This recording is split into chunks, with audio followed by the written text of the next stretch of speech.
Nerd culture rise up. It could get elevated.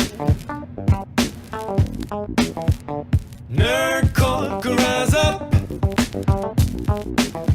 It could get elevated.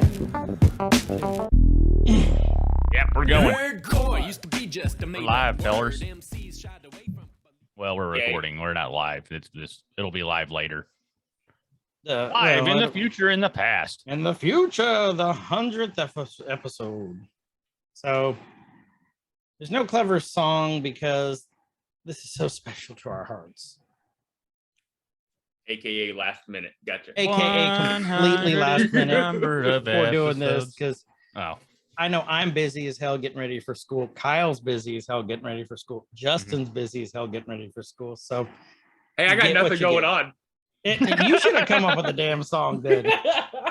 I had one sort of going there, but 100th episode spectacular. Oh, it was like 100 is the number of episodes that we've started to record.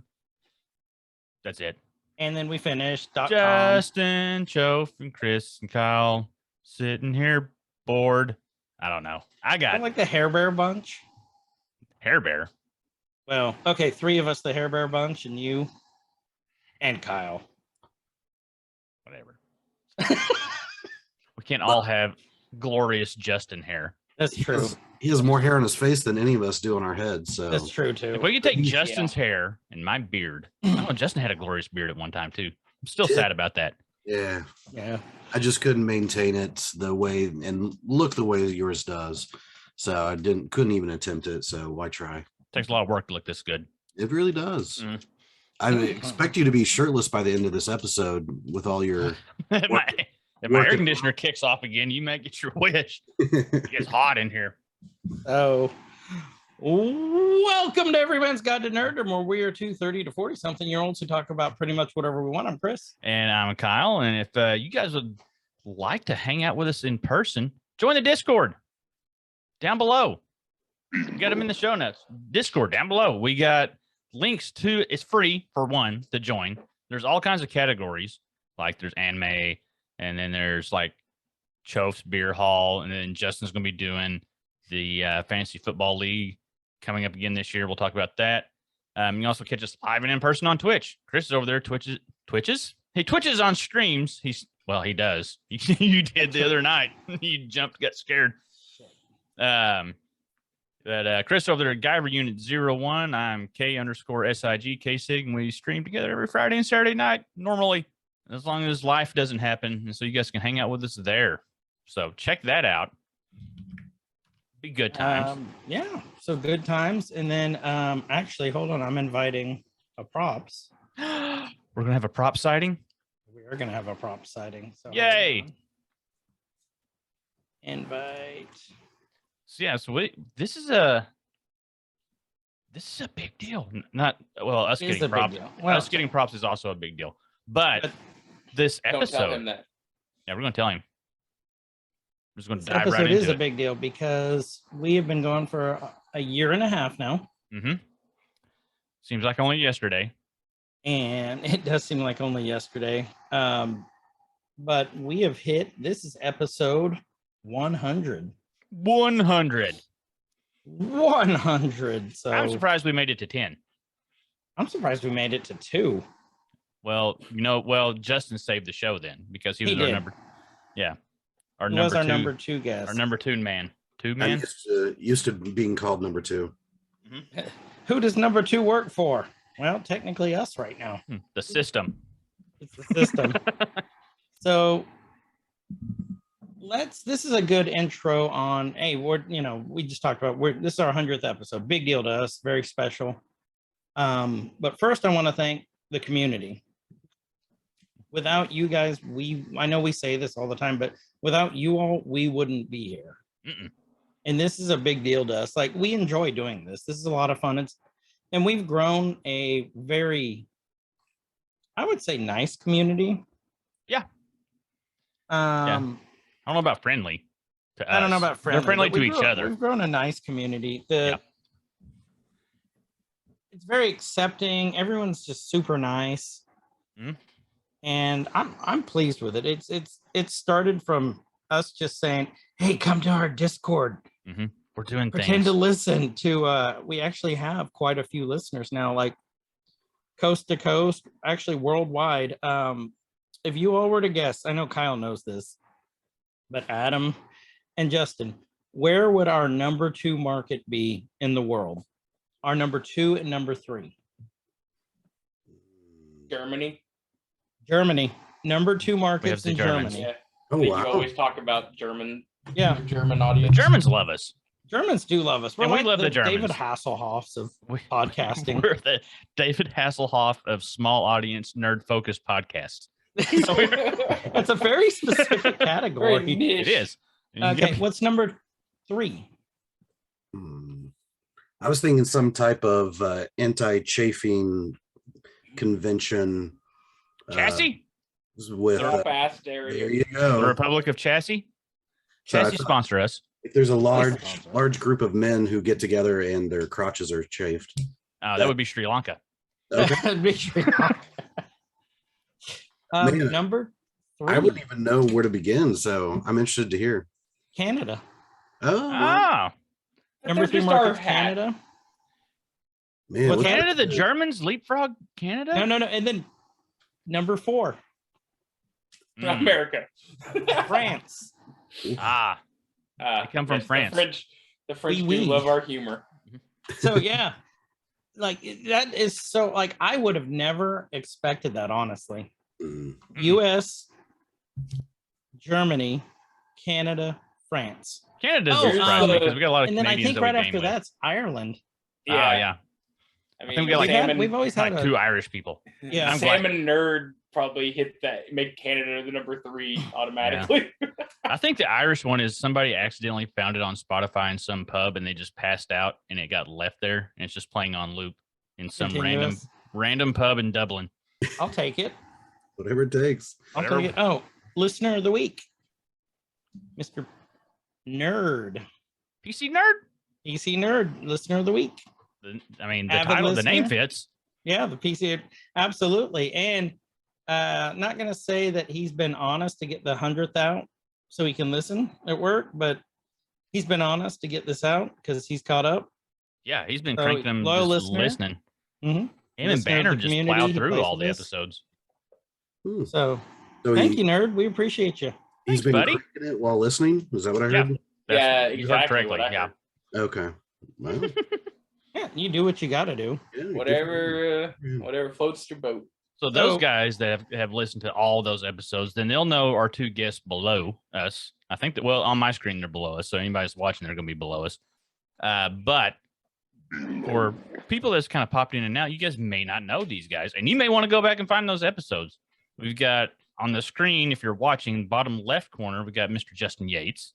Doctor Doctor Justin. Dr. Lady. Justin, which he actually is a doctor.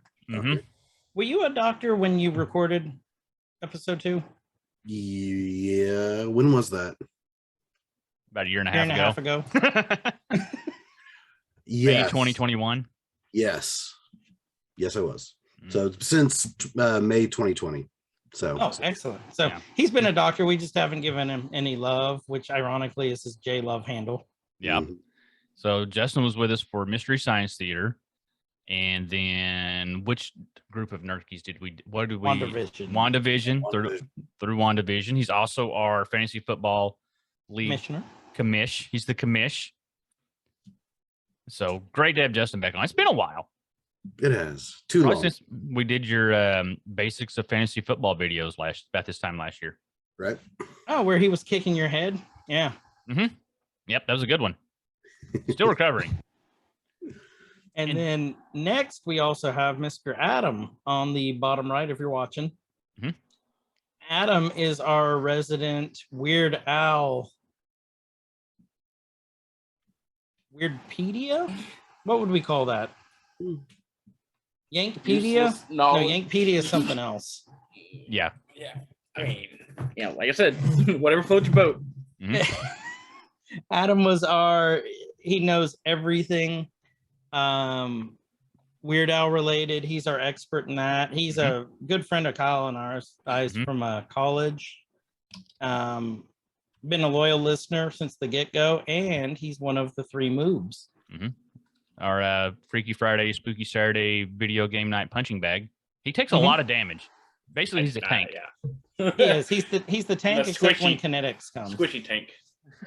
Yeah. Only in Pummel Party, apparently. Yeah.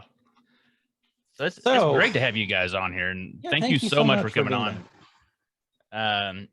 What we were wanting to hit on with this episode, I mean, it's our 100th, so we don't usually do a lot of about us stuff, and we're going to get to that because this is special. It's our 100th episode, but we wanted to get into some stuff for any new listeners that are out there, anybody that's just now like kind of popping in or just recently getting in.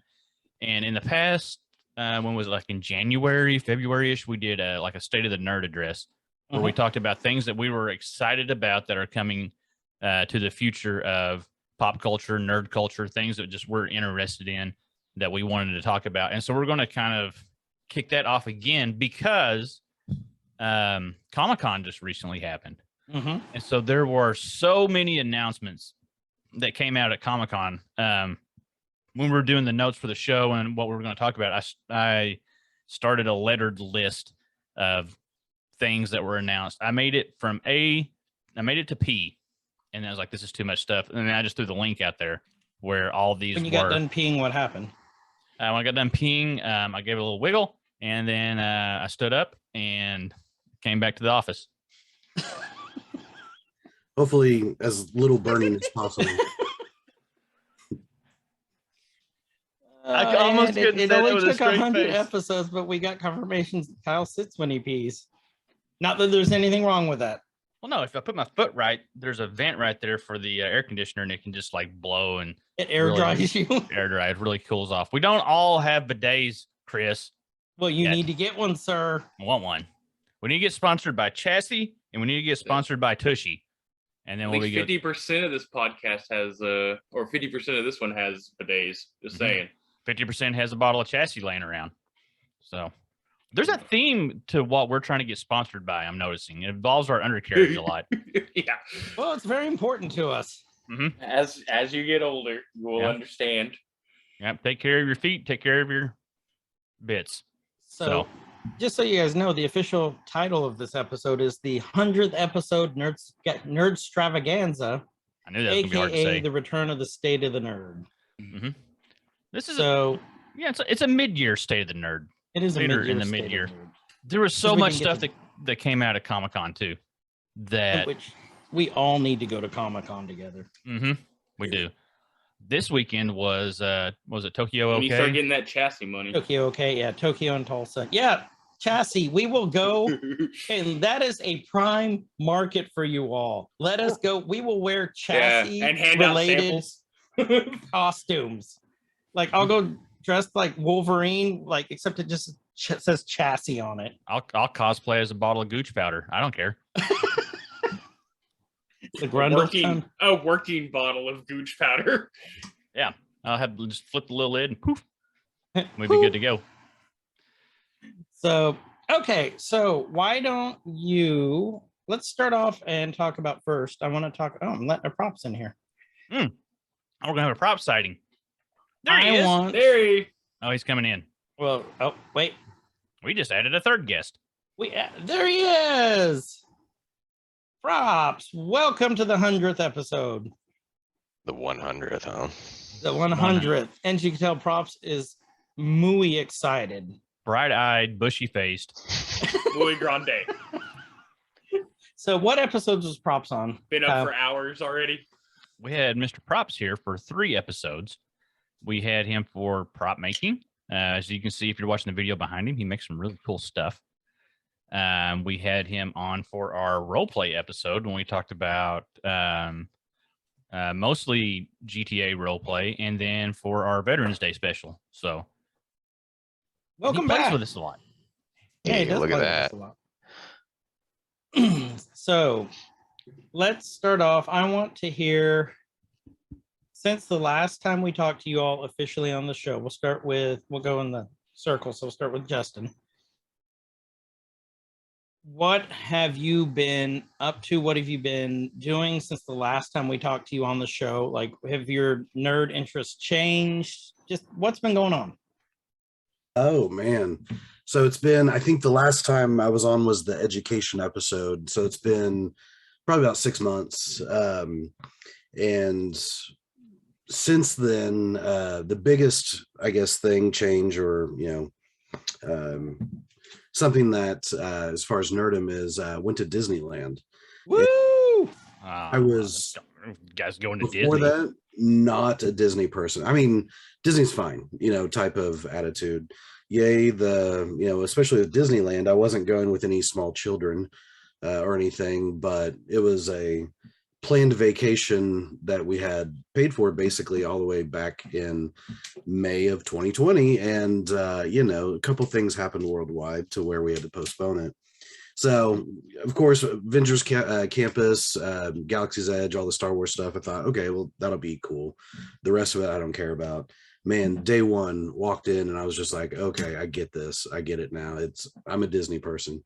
So that was pretty cool. And being able to go through and see some of the ride the rides, but also see a lot of the attractions that I've only seen online or, different things like that. It was pretty cool. So that was probably the most nerddom thing because I got to make my own lightsaber. I got to pose any of the Avengers. I got to do all that stuff. So it definitely fell into line. I'm not going to be collecting like Disney heads or anything anytime soon, but That's kind of morbid, actually. He just has Mickey and Goofy's head mounted on the wall. I mean, His front porch are just two pikes, and they're just be stacked kind of out there. cool. Yeah. You got to show off your saber now because Guyver showed his off every time he can. I want to say, well, wouldn't you? Don't worry, we won't blur it out either. We'll leave it. Just Nice. so- What path did you go down? So I blue is what I chose because originally I was going to do green because that was Return of the Jedi, New Hope, and then also Obi-Wan Kenobi and Vader. But at the last second, I was like, you know what? I think I'm going to do blue. So Yeah. and then the hilt. Ooh, nice! You can hear all that good stuff. It's picking up really good. But yeah, then the hilt Copyrighted. went through and chose. So it Did you go Guardian, Protector? What'd you do? I will have to look. It's been a bit Because I think that one looks like that's not the Protector role. It wasn't the one. Protector. It was the balance. Oh shoot! It was the balance role. yes. So I should have all that just stored up here, but yeah, it was. If you at some point want to see a video of a grown man crying, I have video of me making my lightsaber because they did a very cool whole production with it, and it was just a very, very cool thing. So, and then everything with Galaxy's Edge was just top notch. So it was great. Yeah. So that's probably my biggest nerdum thing since the last time we talked. It looks like you went Peace and Justice. Does that sound right? That's what it was. Yes. Peace Peace and Justice. Yeah, because I went Protection and Defense. You went Peace and Justice. Okay. Mr. Props, Yeah. same question. Same question. What have I been doing? What nerd? This last time we Just talked to you. binge watching a lot of anime. What you been watching? I have One Piece. actually. Oh yeah. Japanese sinking, Japan sinking. Yeah. I used to watch pretty much a lot of shonen type anime, but I very much branched out from just that and started watching a lot of slice of life and stuff like that as well. So The slice of life ones can I They're- didn't they think I would will enjoy them they as- will ruin other anime. Oh, they really will. I didn't think I would enjoy them as much as I do, but then you start watching them and you're going, Right. or the boy likes the girl and the girl doesn't like him because it's super Mhm. popular, and then you're like, what's gonna happen next episode with Hiroko? So I have come to the conclusion that anime is better than regular TV. The plot lines are so much better. Like they leave you hanging. Like the cliffhangers are there at the end of every episode, and hence why you binge watch every episode after that. Yep. Like it's just it was just unreal. Props. How And I much know- I've watched. No, me and you've had the like going on anime or the conversation before. Watch One like, Piece. not that conversation. Oh, I don't have different conversation. but where it's like you kind of get even if you get a little bit lost, you're like, man, what's going on? Like I feel like I'm lost. Like wait, a good 5 to 10 minutes. There will be an internal monologue that happens that will catch you back up. Like okay, now, every time. Like I wonder what they're thinking. Oh, that's what they're thinking. Okay, now we're good. Every Or then time. you wait till like episode 6 and then it's a recap episode. It's like, no, just get to the new shit. Mhm. Absolutely. Previously on, yeah. Props. I will tell you, one we started is called Bell. Same company that did Summer Wars, which I love the movie. Mhm. Exact same animation style. It's a Japanese retelling of Beauty and the Beast. Except very it's set nice. in like a digital world, like SAO basically, and like the girl is not who you think she is, but she's the most mega popular singing superstar on the planet through this. Okay. And it's so far it's top notch. That's great. There are 2 on actually Netflix that I can recommend. And surprisingly enough, they are on Netflix. Netflix is getting some good stuff. Yeah, they And- are. If you're into like the Norse mythology and not only that, but like just like the history of the Norse, I know where you're going. watch the Vinland Saga. And season 2 is getting ready to come out. And I will binge watch the crap out of it when it comes out because Vinland Saga is amazing. And it's very violent. Oh, it is Mm. very gory. It touches, it's like near the, I believe I want to say near the end of the Norse. Because it touches a lot on like the Christianity religion and stuff like that. But it's guaranteed you'll sit and watch the whole thing. Another one, what was it? Was it Bubble? I think that's just what it's called, Bubble Wouldn't be surprised. or Bubbles. Kyle's And nickname at the My bar, nickname. yes. That was Bubble my X nickname in high Bubbles. school. but it's Bubble likes really bubbles, good. Brian. It has to do with a part of Japan like being under attack from all these bubbles and they don't know what it is. Like the infrastructure around like where the bubbles fell like goes topsy-turvy. They create a little competition because now like parts of the structures and buildings are floating and they like free run across it, and the animation is really well done, and they tell a little bit out on the story's version, Japanese version of The Little Mermaid. Oh, that's cool. So Yeah. do the bubbles like melt people or something or kill them? So there's only like one person who can actually jump across the bubbles. And he was like at the epicenter of when the bubbles came down. Henceforth why he's able to do it. One of the bubbles becomes sentient. It's weird. It's a Japanese anime, so you just go with it. I think I I've don't know seen how this. else to say it. And how you defeat the bubbles, Kyle, correct me if I'm wrong. They get these little guns that you have to wind up and shoot, and then you get a Scooty Puff Jr. to destroy them. Scooty That's Puff what Jr. happens, right? I was Scooty thinking Puff with the- Jr. sucks. there was a didn't Ponyo have like a bubbles aspect to it? There was something about bubbles in Ponyo, I think, because when you see the Little Mermaid thing, that's where my Yeah, mind but, went. well, I mean, her dad had the bubble, Mhm. like to he had the water, and then like all the bubbles in his ship. Yeah, That's what you mean. that's where it kind of came back to that to me a little bit. And the bubbles turn into fish and stuff. Mhm. What was that? I'm on my phone. Sorry. Muted it. Adam, same good. question. Good segue to Adam there, Mr. Cho. Nothing new. Nothing new to report. We're done. All right, thanks for coming and listening, guys. Very much Thank you. appreciate That's been our show.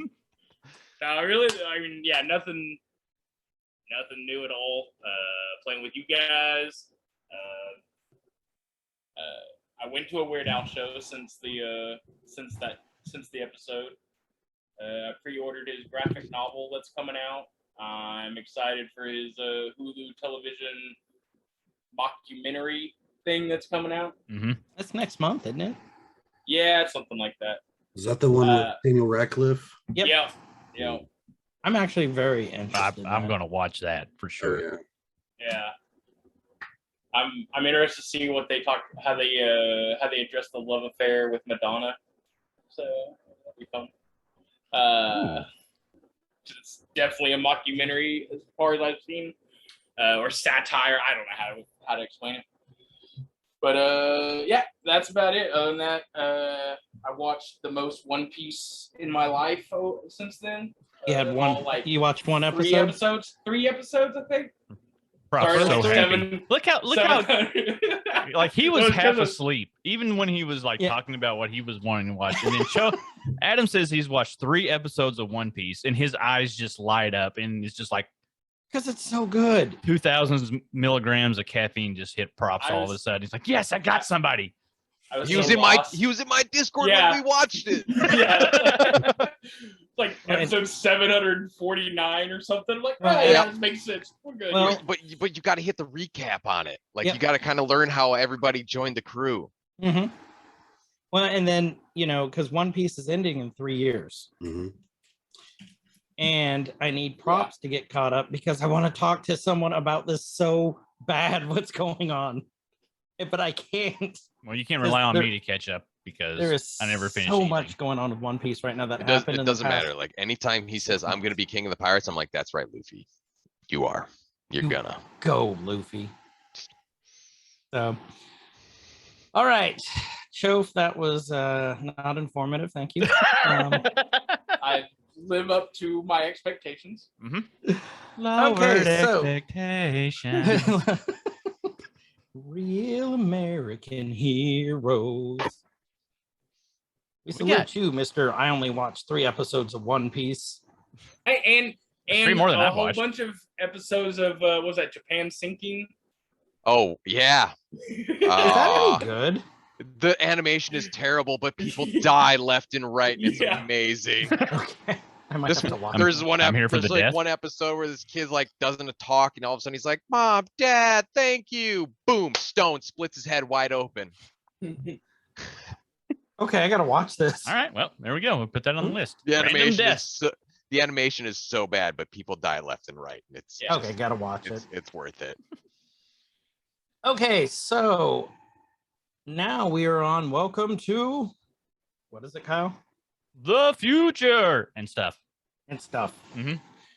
Here's where we're going to talk about basically the announcements from Comicon. We're all going to go over, pretty much whatever you guys want to go over that you're excited about from the announcements that we've all seen from Comicon. There was if so you much haven't stuff. seen anything from Comicon, I don't know where you've been living. Because it's been all over. Probably Sri Lanka. Yeah. In Fortnite and Conan. Sri Lanka located in Oklahoma now? Probably. I couldn't tell you anything about Comic-Con. Well, you're getting ready to get some learning. Yeah. Get some learning, boy. I'm here for it. I'm here for it. There was so much stuff that was announced that there was. I probably have heard through some stuff, but not through like not knowing that it's Comic-Con. Just saw some people talking about it. So, but yeah. There's one announcement in here that I'm particularly excited to hear Props' take on. It's farther on down the list, so when we get to that, I'll be ready for it. The first ones, and this is kind of relevant because we recently played the new Ninja Turtles game. I forgot the name of it already, but we played it and beat it in one night. It was very reminiscent of like the old arcade style game. Whatever it was. Shredder's Revenge. Yeah. Well, they've announced that there is the Teenage Mutant Ninja Turtles, the Cowabunga Collection that's coming out. It's going to contain 13 classic turtle games in one package available for PS4, PS5, Xbox, Switch, and PC. So all the games together. Yeah. Yo, let's go! See, that'll be awesome. That was announced months ago. Well, they brought it. I didn't know about it. I missed it. I did. It was top on the list. Okay. I've already got it pre-ordered. Listen, all right, Mr. I don't know anything that was talked about at Comic-Con. Because I know stuff before Comic-Con. I am the all-seeing future. But yeah, go ahead. I am super excited about this game because all the NES games are in there. It's supposed to have the rewind feature, so I'll finally be able to beat Teenage Mutant Ninja Turtles 1 on the The NES. shitty first Nintendo one. Where you have to Yeah, go with the dam electric. level. Yeah, the electric seaweed. Yes. Screw that level, man. Where they're doing the swim. Yeah. I've read somewhere there's a strategy for that where like you have to basically sacrifice 3 turtles to get to the end of it. Yeah. You send Hold them on. all in different directions. Hold on. Oh, here's props. on. Joe. Props like I beat beat it the really first tried. time. Chof, what did you call it? What? The NES? How old Yeah. are you? Old. Call it what it actually is. I say NES. I don't say SNES though. Yeah, I don't say SNES. Has to be NES. Thank you. Thank you. Oh, did you guys Old call Man it NES River, testicle? Justin. It is the I called it NES. nesticle. I called it nesticle. It is the NES. Oh, I got kicked in my nesticles. Oh, right. the first emulator where we all stole NES games. There, you happy? There it is.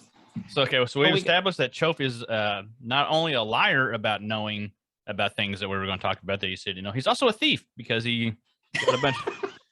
Yeah, heck yeah. So we got I'm that gonna early. need someone to punch him in the ding ding. We can make that happen. So, I'll be in that area tomorrow, so I'll just go track him down. so, and we don't have to go off this list. If to our guests, if you have anything you want to just interject on any one of these, just interject. This is just stuff we put so we can chit chat about it. Yeah. I'm just here to correct Chof on his terminology. Thank God. So I know 3 of us got this. Speaking of turtles, but on Prime Day, It's the not that last cold. Ronin was on sale. Oh, yes. I still haven't read it. I haven't So finished it. it's still in my collection to read. Summer work's killing me. So Justin It's so and good. Props, have you guys read Last Ronin yet? It's so good. Haven't yet, but I Haven't yet? definitely want to. You own it? I do. Okay. Yeah. So you're in the same boat as Adam and I. So Right. Yeah. I'm- Unfortunately, late July, early August means getting ready for school, and so all my fun stuff has to be put on the back burner. Yep. It's Nothing- gonna hit. It's gonna hit you different, and it's good. I highly recommend. Like halfway. I think I'm halfway through. They divide up into parts or books. I can't remember how the they say it. title? You're halfway No, through the no. title? I read the whole first part, Oh. the first section, part 1, book 1, or however the they title? labeled it. I know more than you know about this, Chris, because I've read more of it. I haven't finished it, but I'm halfway through part 2, I think. So you're a quitter. No, I'm just. It takes some. You start something, you don't finish it. No, some people it takes a little longer to finish, and you shouldn't judge us for that. You should actually be like, "Oh, I aspire to be like that man." So, You shouldn't admit that since you're going to be a teacher now. yeah. Here, what are we going to do with It's- this lesson plan? I'm trying Well, to we divide started into it, parts. but We'll finish it later. It's not that important. Yeah, Mr. Kasich, I didn't finish my test. Well, you know what? As long as you started it, Yeah, You're as long as you good. started it, we're you're good. fine. You know, He's just going to be turn the in big whatever. Lebowski of because- his school. I'm gonna be honest. Starting stuff is the biggest battle. I'm gonna be honest. I'm not really gonna grade it. I'm just gonna be like, yeah, that kid's cool. There you go. Yeah. He didn't make me send him to the office. Mm-mm. Yeah. He's so cool. He actually pronounces it NES, so Billy, you get an A. Mm-hmm. Next up, That's Disney teases national TV or National Treasure TV show. Thoughts on this? it's the show that no one asked for and no one wanted. It's amazing. So excited. So did they say if Nicolas Cage is actually going to be in it? or God, not? I hope so. Let me I find thought out. it was haven't. like They gonna be his sidekick. It's Because if he's literally not- just a tease. Is Yeah, all if it he's is. not, it's what's the point, man? Did you guys see the massive or the unbearable weight of massive talent? No, but that's on my list as my soon as it comes out on digital. You have to. It's out now on digital. Oh, is it? Yeah, and it's also on HBO Max. I want to say if you guys have that, Oh, is it? Okay, so I don't have to buy it. it is fantastic. It's just enough satire and meta winking to be just a Nicolas Cage movie, but also Pedro Pascal is great in it, and several others. And so I really want to watch that. it doesn't go where you think it's going to go, but it has just the right amount of Nicolas Cage-ness in it. So it's amazing. And So isn't the whole thing about it like he parodies himself for the most part? He is himself. He plays himself as a struggling actor that will basically just do anything, any movies, any roles. And Pedro Pascal offers him $1 million just to come to his birthday party. Mm-hmm. And There. wackiness ensues. So I don't want to ruin anything, but it turns out that Pedro Pascal is a huge fan. That's why he invited him to pay that, and it's fantastic. I've seen the trailers and it just looks amazing. Yeah. So if they bring that Nicolas Cage energy into the National Treasure show, it's going to be fantastic. If there's no Nicolas Cage, what's the point? I'm not going to watch it. That's kind of how I see it. I probably wouldn't have watched it anyway. But if there is Nicolas Cage, I will watch it. We'll put it that way. Nicolas Cage, sponsor our show. Yeah. Get you some chassis. Yes. Okay, so I think you guys still owes too many taxes to sponsor you guys. probably. So letter C on the list. I put this on here because I knew Chris would geek out and get super excited about this. And I'm thinking Justin was on this as well. Justin, yeah, I know Justin's a big fan of this one too. Marvel's Moon Girl and Devil Dinosaur, first look clip for animated show to launch on Disney Plus. Yeah. It is such a good comic. Like, it's so out there that it's one of those that, like, when you read the comic, you go, what did I just read? But then you're like, the next thing you know, you're already on like issue 5 and you're like, what did I just, I read, yeah. Okay, let's go into collection 2. Like, I am so excited about this one. So you can do a primer for people that don't know, like me, or anybody that's listening. Is this set in like 616? Is it its own thing? It's 616. It's Correct me if I'm wrong there, Justin, but it's all Earth Prime 616. Okay. So let's see, Justin, correct me if I'm wrong. Devil Dinosaur was genetically enhanced, I believe. Mm-hmm. So he's smarter, bigger, faster. He doesn't, I'm trying to remember, he doesn't talk in this one. It's the other one I'm thinking about where the T-Rex talks. Right. It's another Marvel one.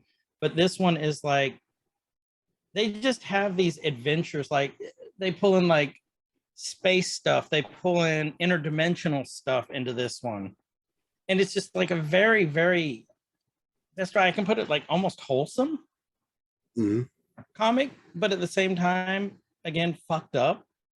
Because you're like, because I think I remember this one episode or one issue where they're fighting this guy. Next thing you know, all you see is this bloody pair of boots just sitting there with blood squirting out of it because they're fighting him. And next thing you know, and Devil Dinosaur has this like guilty look on his face. And it's created by Jack Kirby. So if that gives anyone kind of a background of what the animation's like, but also what the writing and things like that's like. But Devil Dinosaur is one of those that I was like, oh, please get them in like phase 2 because he's just a fun character. So I guess this will be technically phase 5 that this is going to be in. I don't know. Phase 5 is what they're saying. Yeah, I don't know how it's going to, if it's actually going to relate to any of the big overall arching stuff, or it's just going to be, oh yeah, and here's Devil Dinosaur and Moon Girl. But it's going to be a fun, even if it's a one-off. I mean, it's going to be such a fun diversion from, I think, how dark, because the Feige said not phase 4 is all about dealing with the grief of loss and overcoming, and starting with WandaVision. I mean, you can easily see that all the way through almost every single Disney Plus and movie. Disney Plus episode and movie has dealt with some type of loss, grief, overcoming, and then phase 5 is going to be overcoming, and then probably Kang, but going into that and fighting back. A lot of us thought phase 4 was a little disjointed, but once I heard that, I was like, oh, now that brings it all into focus. That makes sense. So I don't know how Devil Dinosaur and Moon Girl is going to play into Kang and all of that, or if they may not even. It may just be, here's One a off. fun one-off. Well, that would, if that's the theme for phase 5, which is overcoming past trauma, transgressions, whatever, then that's a good time to bring, from my understanding of Kang, to bring him in. Well, and that's supposed to Given be his story. And then phase 5 is when they really, because they've already brought in kind of a glimpse of Kang. But really with Ant-Man and the Wasp, Quantumania, they're really going to bring that in. And so phase 5 is going to be battling Kang. Phase 4 is the dealing with grief, loss, and all of that, which, big ups on to Marvel for not just being, hey, here's another baddie and baddie of the week and let's beat up, but they're actually trying to get deeper as far as the overall themes, everything from systemic racism to grief of death and loss. And then there's Devil Dinosaur and Moon Girl. So that's why like, whew, where's this going to play into? But I think people are going to be pleasantly surprised with how fun it is. And if they keep the weirdness, the Jack Kirby weirdness of it and all that, I think people are really going to like it, as opposed to, New World Order, Captain America, New World Order, and some of these things that, there's so much going on right now. Right. That's the thing. And we talked about this, I think, a couple episodes ago on, I don't even remember what we were talking about in the episode, but there's just so many groups and factions and side stories. And like, it was overwhelming with the amount of content that's coming out, but then the stuff that's in the content that's coming out is also like, it's a lot to keep up with, to try to keep straight with which faction, which group, who knows who doesn't know who, what version of the multiverse are we in here? Are we back in time? Are we forward in time? Like there's so much going on. Yeah. Like, I'm going to need a flow chart. It's about to become a DC franchise. Just watch. I hope there's not. no stories are gonna like intertwine, and you're just gonna be like, yeah, those were great movies, but like, where's the sequence of events? So I would agree with you, but in this aspect, I thought the same thing, that's where they were going with it. But then when they just admitted last week how much of a mess phase 4 is, like, have you ever heard of any of those major companies like that admitting that? I haven't, and that's why I've got hope that they're pulling it back together for phase 5. At the point, Marvel ever watched how they kill off 2 characters but only like pay homage to one? Yes. Yeah. No, I mean, still no Squirrel Girl. We need Squirrel Girl and Great Lakes Avengers. There you go, props. Great Lakes Avengers. You'd be Oh, so what you doing, eh? And Devil Dinosaur. Can't be doing that there, bud. Moon Girl and Devil Dinosaur. They pulled in a big name for this one, for this voice acting already. I choked a little bit. Hold on. And that better name is Lawrence Fishburne. Ooh. So he is. They've been recording already. Because technically it's supposed to be out in 2022. Oh wow. Technically, but I think they pushed it back to like 20. That's like now. Yeah, we're in that. Yeah. It's not the future. We're here in it right now. That's not future. You said we were fast forwarding to the future. I mean, tomorrow's technically the future. Being lied to left and right here. The future's now. No, it's now. It's now. But now. So after watching the early clip, so when does New World out now. New World. So after watching the clip, I liken the animation style to very Teen Titans Go-ish. Oh, okay. So Along with my little guy will be all about that. Well, I love Teen Titans or Teen Titans Go. Teen Titans Go specifically. Hard pass. That is one of the funniest shows on TV. It really is. It is so clever. Their movies are amazing. Yes. Teen Titans Go to the movies is just chef's kiss. Perfect. The new one versus Justice League? Oh yeah, or DC Superhero Girls. yeah. That one is funny as Oh. hell. The one where And they, then- they spoofed the Goonies was I died laughing. Like I'll tell you, we watched the other night the one where they crossed over with Freakazoid Oh, okay. from the 90s, and the Loeb was in it. I bring that up because the guy who did the voice acting, David Warner for the Loeb, just died this week. Oh no. oh. So that's why we watched it, but it was brilliant. Well, they've done a lot And of then crossovers. Done Ninja Turtles, they had the Thundercats crossover, Beetlejuice. It's just dumb fun. Mm. But it's funny. So, but that's the animation's kind of like that, and then it's very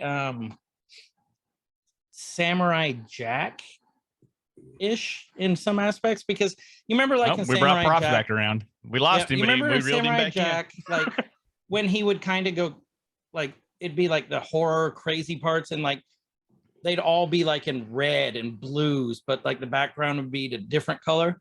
Yeah, I'm Go here watch for the that. preview. That's what Moon Girl reminds me of, a mix of those two. in.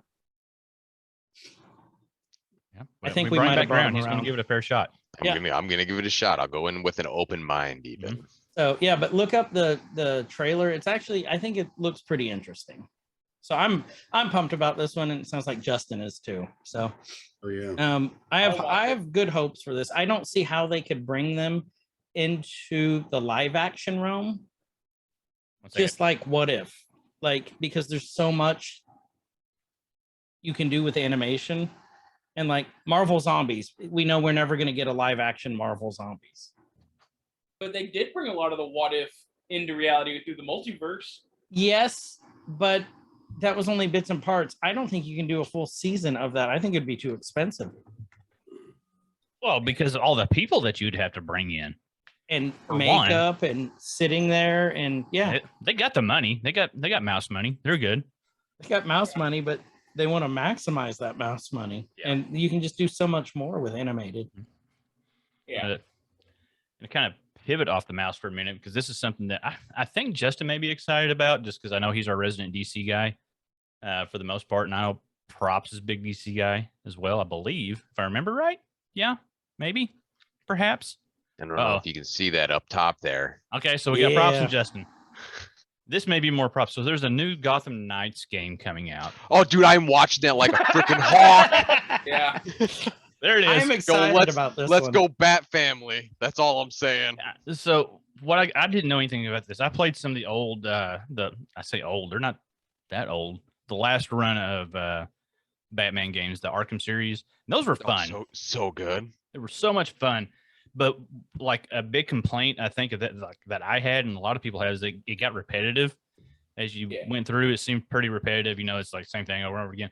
What they're talking about with this one is the development team shared the game will feel different depending on which character the player chooses, from different dialogue to combat to the very tone of the game. So depending on who you play as, you're going to get a totally different experience is what I'm getting out of that. Also, no Joker. So I'm running around as Red Hood. I don't care. I was about to say the same thing. I'm going to play Red Hood, man. Just blow up everything and Right. The only way to control or to beat crime is to control it. beat it. So- Be the crime. So chaotic good. okay, Yes. to you guys, we've all seen the trailers for it now. Do you think this Red Hood is more akin to the Judd original Red Hood that he created for Under the Red Hood? Or do you think it's more of the Titans Red Hood, the DC show? But I love Titans, so don't get me wrong. I'm not knocking it. and I love Titans too. But I think it's more akin to the original.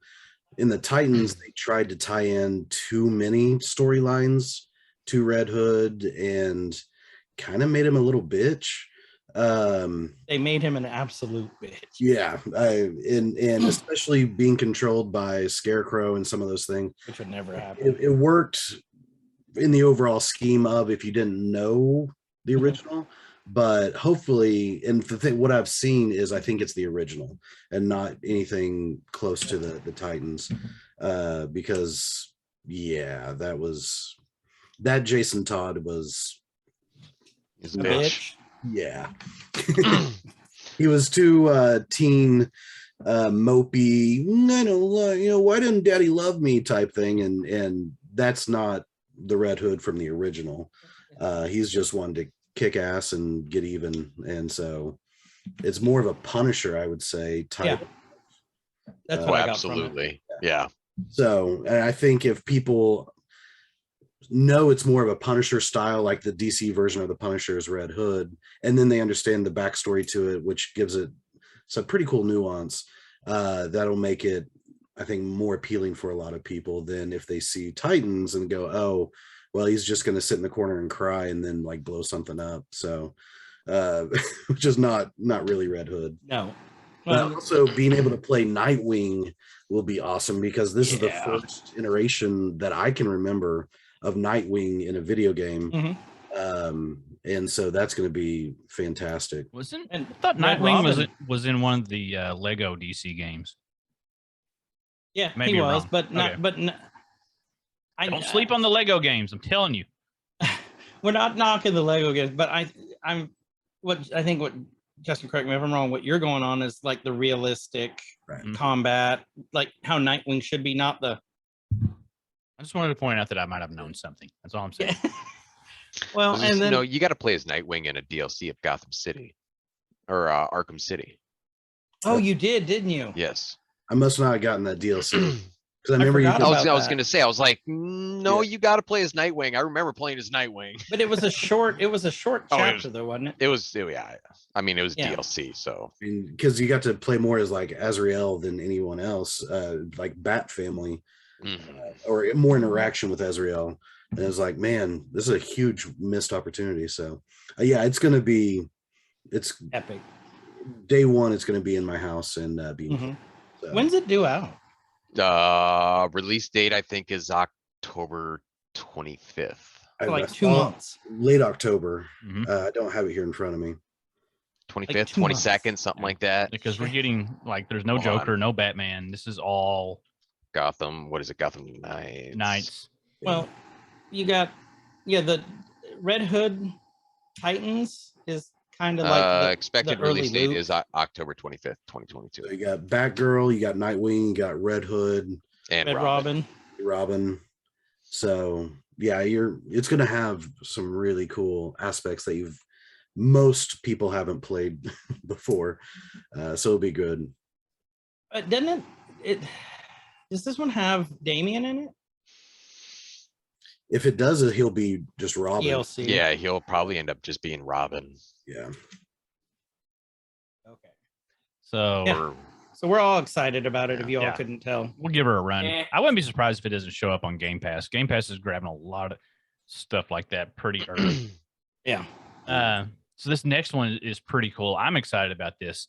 So Shatner, old Billy Shatner, is going to appear in Masters of the Universe Revolution, which is the sequel to Masters of the Universe Revelation, which got some unjust hate for it because people got mad about it not being a He-Man show. And like, it's not a He-Man show. It. It's Masters of the Universe. It's not just He-Man. And that show was freaking awesome. I loved it. I loved it. But Shatner's going to come and go, I have the power. The power. Yeah. So And he's just going to be making out with Chitara the whole time. mhm. I mean, I would be. Yeah. No shade whatsoever. No. Yeah. But that's just cool. And this Or Moss Man. it gets kind of confusing because there's two Masters of the Universe shows out right now. You have Revolution, which is awesome. Then you have He-Man in the Masters of the Universe, which is not. I don't know. I haven't even got to watch that yet. And Okay, I don't think have. As long as you go into it that it's not your traditional He-Man, it is a lot of fun. It's actually very well written Mhm. because they have them all like the same age and it's completely different universe than, just think of it as like a separate multiverse. But it's a lot of fun I just thought that was an odd choice to release two shows at the same time. at the same time. Like, let's I not did confuse too. anybody at all. But But one of them, Kevin Smith's writing. Yeah, that's Kevin the Smith does Revelation, Revolutions. and Revolution, and those are, darker, grittier, edgier. Have you lots watched of death, Lots of Death? Yeah, if you haven't watched them, Joe, if you need to watch them because watch the Primal first. He-Man. They're good. The collectibles that came out for those are amazing. Oh yeah, yeah. So good, so good. You got to see like He-Man, Hero, you got to see all the he's, and it was that was cool. So, but Shatner being in Including that, King Grayskull, like, which is awesome. you got a lot of lore out of that, which I liked. You got a lot of lore in one season. It wasn't a long season. It was dark. It was gritty. It punched all the right buttons for me. And there was lots of action. Now, And this it, one, honestly, it answered a lot of questions. it did. There's a lot of stuff like I haven't watched the old He-Man cartoons in forever, and I just remember them through my little 7-year-old mind. Oh, this is cool because they're fighting and there's swords and he's got muscles. But now, like, it's Kevin Smith put a good spin on it and made it for the people that grew up watching it, wanting something a little bit more mature in a way, and it was good. And plus, Mark Hamill in it, Can do no wrong. Once you got that, you can't do any wrong. No. Okay, so this one next on the list, I think we're all going to be excited about. So during one of the panels for, I think it's for Dangle really excited. for Dangle, really excited about this here, man.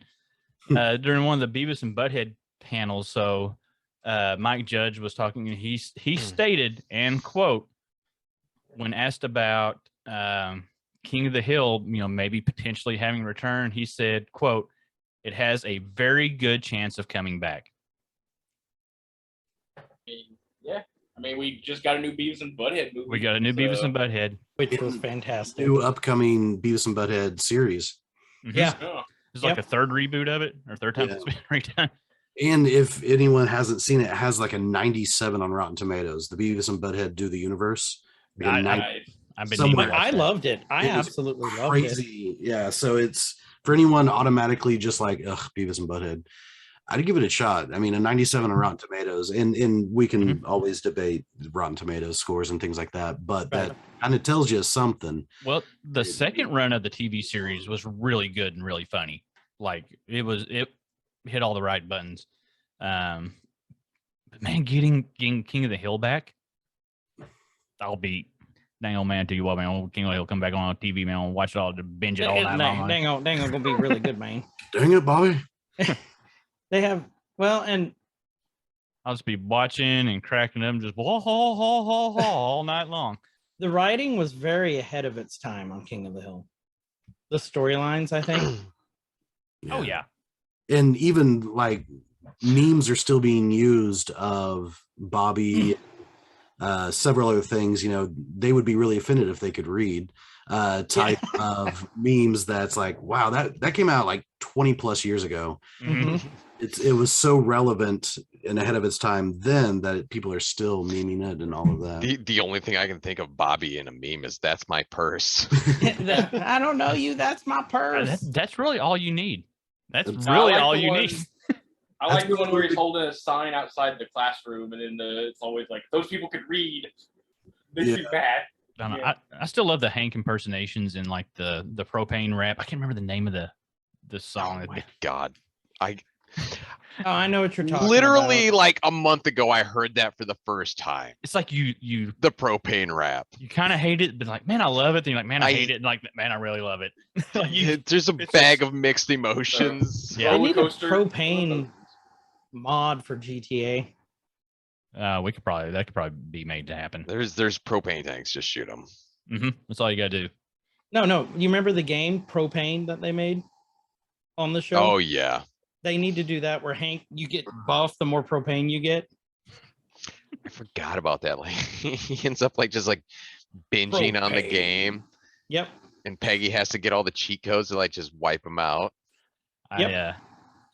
I think I don't know. My two favorite King of the Hill episodes. There was the one where Hank got ass implants because his jeans wouldn't stay up. Diminished glutes The minute he had diminished glutes, and is the name of his lawnmower. the what was it? The order of the where they took Bobby snipe hunting, the Order of the Straight Arrow, I think is what. That Yeah, was the one that was a good one. where they killed the damn bird and they had it in the cooler and the game warden shows up and they're all Did like they trying like to, shove it into like a culvert or something like that? they eventually did and it came back to life, but it was like in the cooler and the game warden was asking and Boomhauer was like confessing to the whole thing and nobody knew anything. Nobody understood it. Yeah. Like, dang old man, old bird around right there, man, that old cooler man, flop around here, go loo loo loo. Now here's the question: do we think those are ever going to stream on Disney Plus? Oh, No. it's Fox. Well, who owns Fox? Yeah, no, Yeah. Disney owns all King of the Hill now. Man, why is that not out there then? We got Simpsons. We need King of the Hill on Disney Plus. Well, we got Deadpool and Logan. All right, then so it's there. It'll It's happen. coming. It It's needs coming. to be there Mhm. because that'd be a fun binge watch to watch all of those again back to back. Well, I own all the DVDs and I own most of them on digital, but they took them all off because Fox lost the rights to them. Yeah.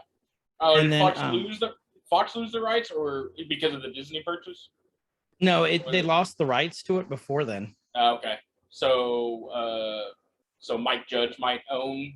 Yeah, I all? think he might own it. There's Okay. some, I don't know, but there's something that happened. The reason you can't get it digitally anymore. Hmm. Because I've got like 3 seasons left to finish my digital collection. But yeah, super excited about King of the Hill. Yeah. This next one's pretty next. cool. IDW producing a return of TMNT Power Rangers crossover comic again. So it's happened in the past. It happened on the show, if you remember. What do you guys Show. think of this? I think it'll be fun. Like I think this is one of those things that you just can't take super serious. You know, Oh, just you like absolutely won't. No. you know, just like it's just like with all the Teen Titans Go crossover stuff that we were talking about earlier. You can't take it serious. It's got to be fun for what it is. You can't over fanboy it, you know. And I think the Turtles fanboys would be worse than the Power Rangers fanboys about it. I don't know. Mm. Are there Power Ranger? I'm sure there's Power Ranger fanboys. Yeah, But Oh, there probably- absolutely They is. probably know their Yeah. shit. Chris is like, right here. I love Power Rangers. Oh, I but love so that. did- I enjoyed the comics? original Power Rangers. I think that's the only one I ever actually watched. I didn't watch any Okay. of the spin-off stuff. I I like- did the movie. I did watch the Yeah. movie, and I actually enjoyed it. The latest one that Bryan came out, Cranston one. the reboot that I- they're going to reboot again. I actually enjoyed the last movie. I liked the last one. Yeah. It So- wasn't too like, man, it wasn't too juvenile and pedantic. No, it wasn't But like. it's supposed to be. It's Power Rangers. But Well, That's why okay, I missed the it was grown up. I did little not. I didn't will- like it that much. But I will argue. I loved it. I will argue with you that it's supposed to be juvenile because I mean the movie, yes. The comics are dark as hell. bit. Really, well, yeah. I've never read the I comic. mean, that's just like So, the Teenage Mutant you- Ninja you need Turtles to. A lot of them comics are were on dark as Prime. hell. Yeah, well, I now, knew that about the you know- turtles. So Yeah. So in the comics, Tommy, the Green Ranger, White Ranger, Green Ranger, becomes Lord Dakon. Lord Oh. Dakon, just Google that real quick. I'm gonna snoogle He it. becomes the Lord most evil Dakon. being in the universe. Like he has Lord Zed's staff at one point. The one of the more recent storylines, when I say recent, in the past 2 years, he's going around killing every Power Ranger in brutal ways in the multiverse, any iteration of them, anywhere, because once they die, they absorb their powers, and he's making sure no one can oppose them. Ooh, this looks okay. I'm seeing some like little pictures and things And- here. It is dark Or as Dracon. hell. It's Dracon? Yeah, Yep. Dracon. But I think one of the biggest draws to me for Power Rangers, we all know I love my mechs. And so you got the Zords. Mhm. You know, that's one of the biggest for me. But yeah, no, the comics are phenomenal. They are actually really good. And you can get a lot of them on Prime for free right now. A funny little Power Ranger thing that happened. I think it was yesterday. I was hanging out with my son, and he got on this random like superhero kick. He's like, "Dad, wouldn't it be cool if like, you know, you could be a superhero or a fighter, and then you could turn into an animal?" It's like kind of like the Power Rangers. He's like, "No, they turned into vehicles that were animals, not actual animals." I'm like, "Oh, okay, never mind." Like then." the Animorphs. Like, Yes, like the the Animorphs. Wish I could have thought of that yesterday instead of getting punked by a 6-year-old. The Teenage Mutant Ninja Turtles, I would rather see them team up with other, like bring back some of the other team ups. Like I mean, I know they couldn't do it now, but when he teamed up with Batman, Oh yeah, there or was the that. Savage Dragon. Yeah. But now all of those are like, so like DC won't interact with any, like I get it.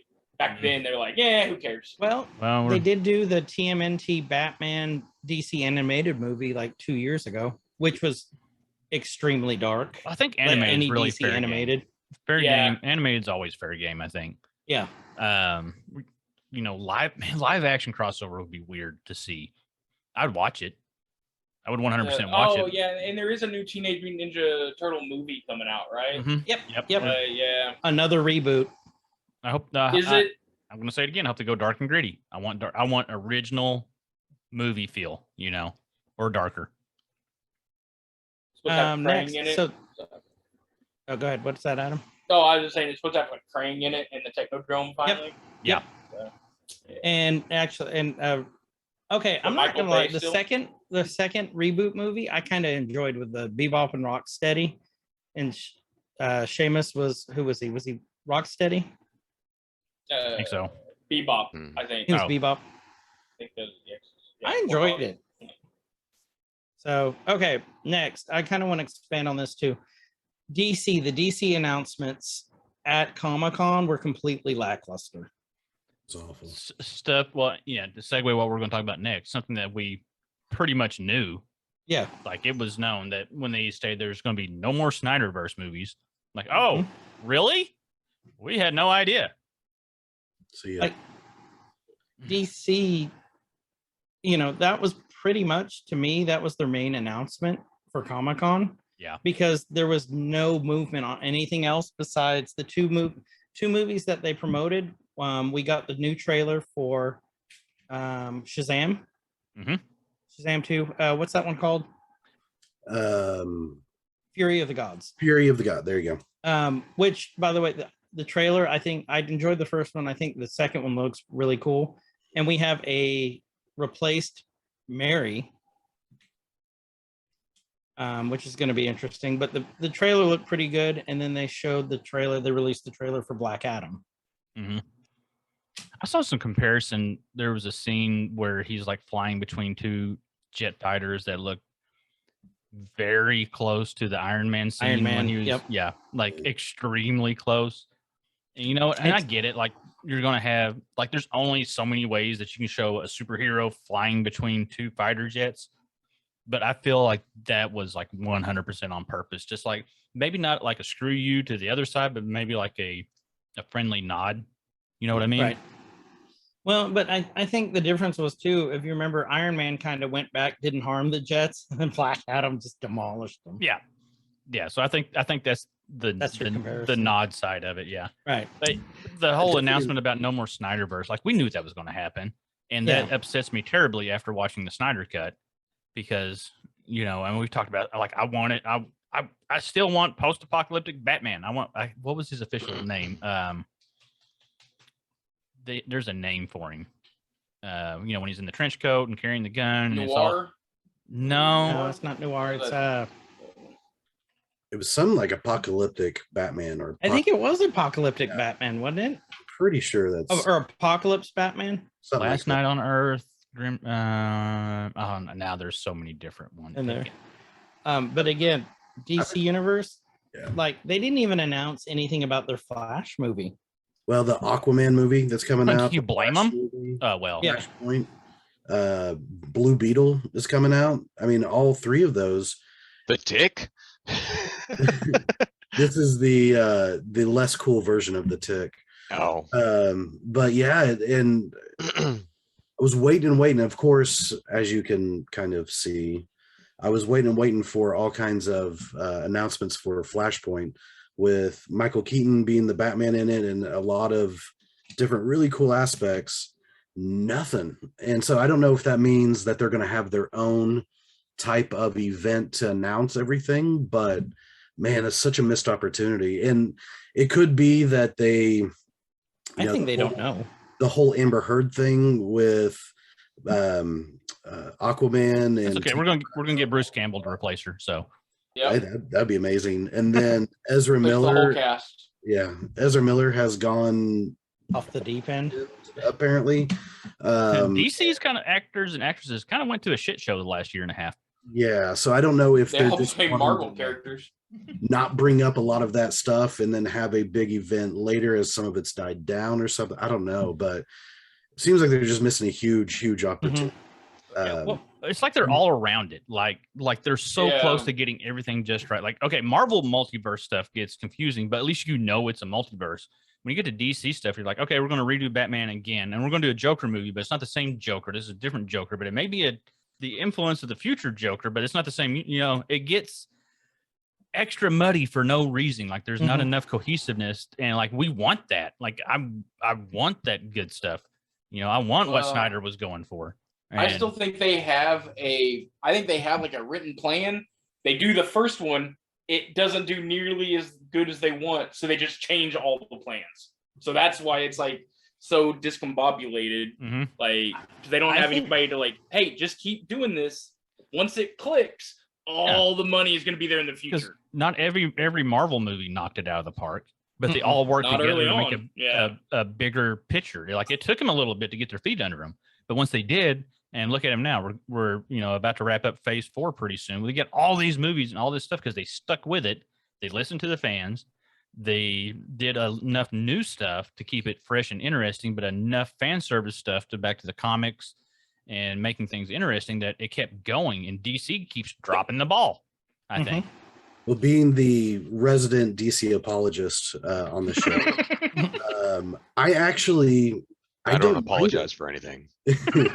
I don't mind that it's not all connected, that it's not all Avengers style. Everything has to, because if you're interested in, Blue Beetle, okay, great. Well, you don't have to watch 27 movies before that, like in the Marvel universe, to figure out who Jaime is. And if you look at just the nature of comics, the comics are like that. You'll have a one-off here, you'll have a storyline there. Every comic doesn't have everybody coming in and saying, hi, I'm Thor, and hey, look, there's the Hulk. Okay, now we're going to leave and focusing on this person's story. And so I personally have no problem with it not necessarily fully connecting, because that's the way comics are written. And I think that gives them a lot more freedom. And where DC kills it, in my opinion, is the animated side. Man, those the animated stuff is so good. We've always said that, though. So good. Marvel can't get... Okay, Marvel's starting to get there. Yeah. But nowhere near where DC is. What If gave Marvel some hope. What If was done really well. Yeah, and before the Disney Plus movies or Disney Plus shows, DC definitely had the corner on the market. With CW. No, the CWs, yeah. And absolutely.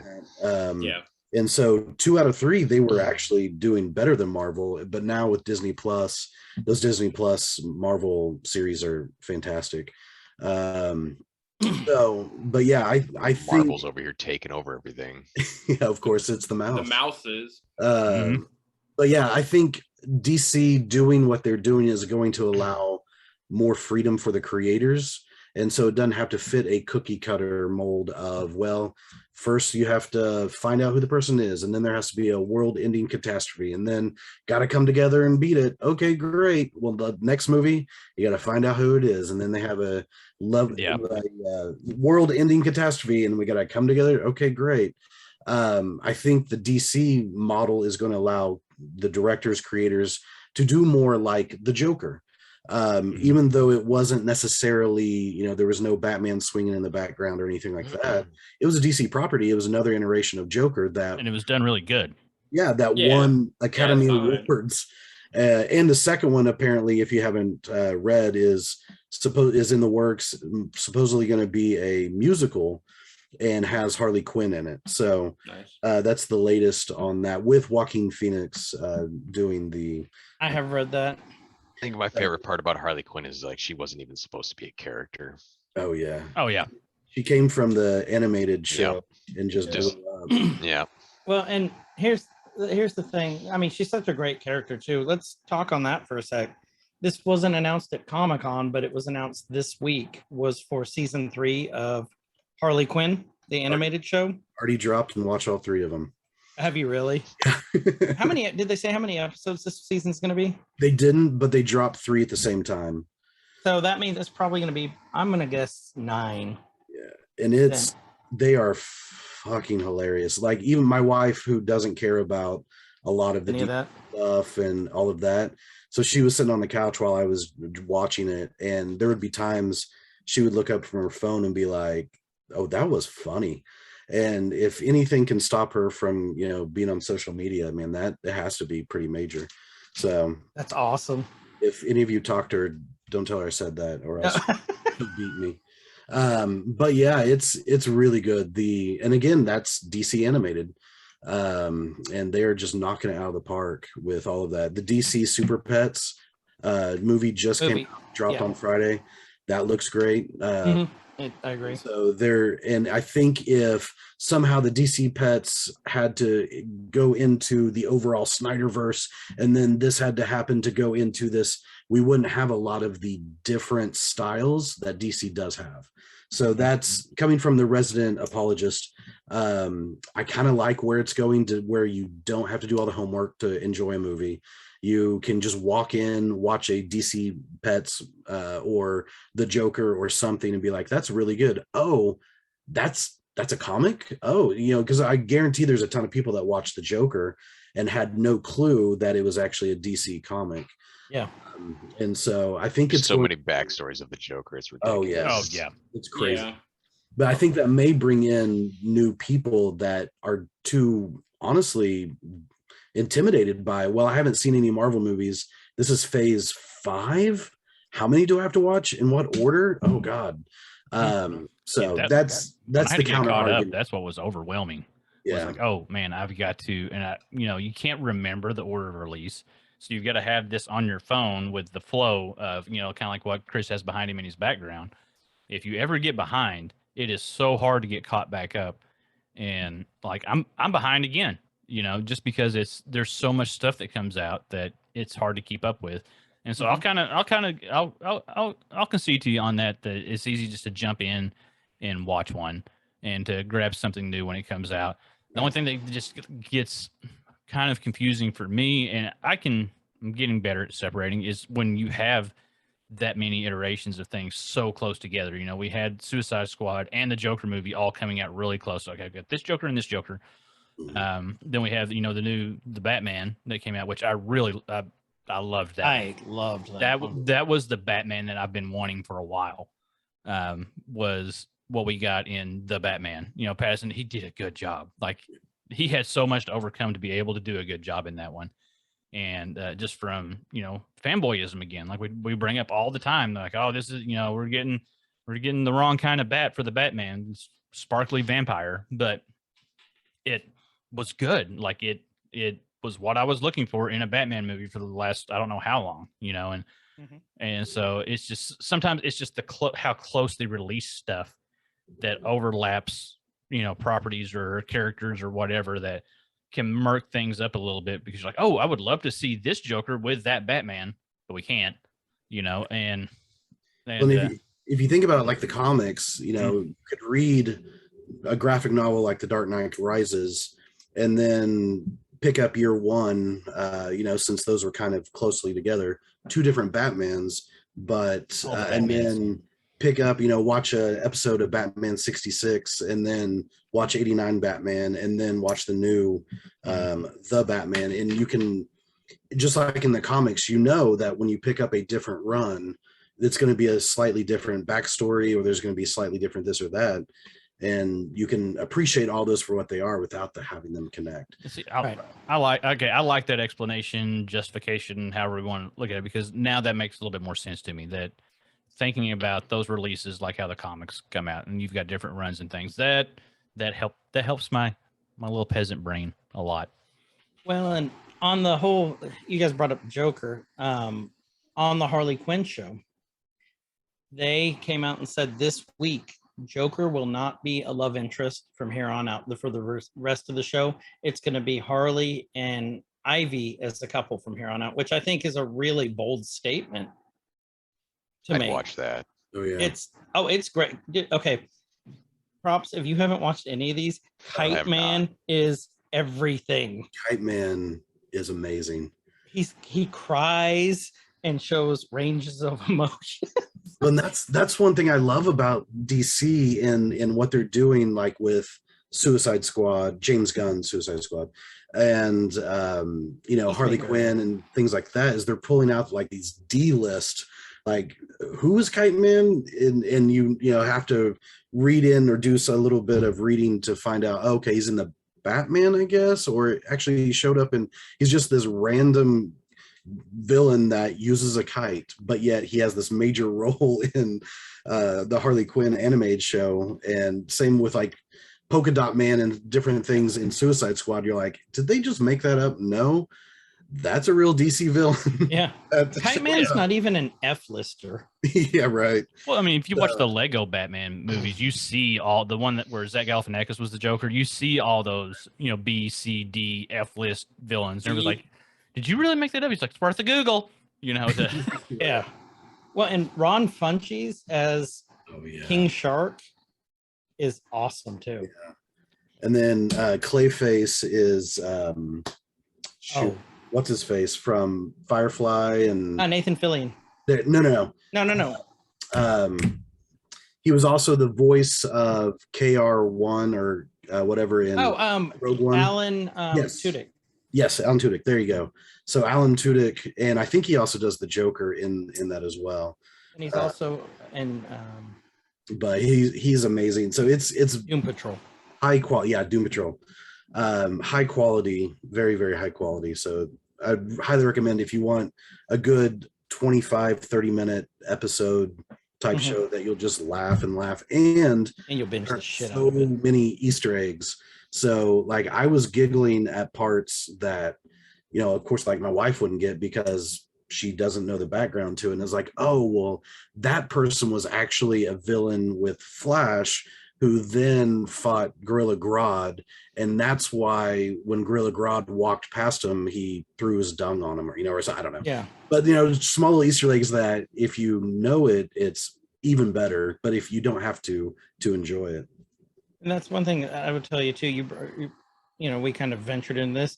One thing that I am again disappointed in DCN for Comicon, it's total missed opportunities for everything. I think the reason that they're doing this is because their stars are getting into so much trouble, so that they're kind of like, fuck, they're scratching it off, wiping the board. Here's what we have to do now. But such a missed opportunity. There was no announcements whatsoever about their TV shows, which I love. Doom Patrol. Oh. They didn't mention anything about Peacemaker 2, which we know is going to happen, which I loved Peacemaker. Nothing about Titans, like such a missed opportunity. And it might be because they don't have a Kevin Feige type of person. They keep having different CEOs come in and try to right the ship and all of that, and they're not just sticking with one vision. Jeff Johns, now it's Jim Lee, isn't it? I think so. Because there for a while it was Jeff Johns, and then it was bouncing around between quite a few people. So hopefully it stays with Jim Lee for a while. But it's hard to have any continuity. Going back to what Kyle was saying, it's hard to have any continuity and can be confusing if it's like, oh well, no, this is this Batman and that's that Batman, and this Flash is not that Flash, but it's this other Flash. Right. Because one CEO will be like, this is where we're going, and then they get fired or something. The next CEO is like, no, we're going to take it this way. And all the fans are the ones having to pay for it. And so, yeah, I think they're huge missed opportunity. They could have done a whole thing just from HBO Max shows. Like you were talking about, the Peacemaker, Harley Quinn, and Ivy, all of these different things, they could have total missed opportunity. So what's next, Kyle? So getting off of Marvel and DC and our traditional comic stuff for a little bit, there was an announcement that Billy Peltzer, who I can't remember his actual name in the movie, but he was the guy that took care of Gizmo in Gremlins, is going to be returning. There's an upcoming animated series, Secrets of the Mogwai. And so that's just like a cool little fan throwback. He's going to be in there, and so I didn't even know that show was coming out. I missed that announcement somewhere, Oh, I'm excited about that one. and so that one will be cool to watch. Just a little quick throw in there. This is the one that I was wanting Props' input on. So, Lord of the Rings powers, the Rings of Power. We'll have dwarves. We're going to have female dwarves, and they confirmed that the female dwarves will have beards Because they do. because they do. Mhm. So that's really cool to stay. What's the word I'm looking for here? Let me find it on the list. Continuity. Continuity, canon, all that. What else did we have? We had What If season 3 was confirmed before season 2 even comes out. So they, we knew season 2 was coming out. They greenlighted season 3 already. Which is amazing because which we is- all did like What If. Yeah, What If was so much fun. And just the whole thing, like as we were watching it and going through it, we're like, man, I wonder, like, are they going to be able to tie all this in? Can they make this work? Is this just going to be, because you thought it was just a one-off for the longest time. Like we talked about DC doing their little one-offs on HBO Max and stuff and the movies and things like, okay, well, this is going to be a one-off. But in the back of our heads, we knew like Marvel doesn't do one-offs very often. And they're not going to do just a one-off with the major characters and get to see all that play into, multiverse in some shape or form, or even just little nods to it. So now that we're going to get season 2 and season 3, I'm looking forward to it because it's a fun way to explore the multiverse without muddying everything up. And it's a fun way to see. I mean, it's what if, and so it's those conversations that you have with your buddies. Well, what if this would happen? How would it play out? And what if, and so that coming out being season 3, I'm pretty excited about that. And your guys' thoughts? A lot of my favorite What If comics were dealt with the X-Men. And so I think that'd be really cool is if that's one of the ways that's like, hey, we got X-Men because look, here's a what if of what if Wolverine had spaghetti noodles instead of Yeah, I remember that one. What so if the X babies were in reality? right.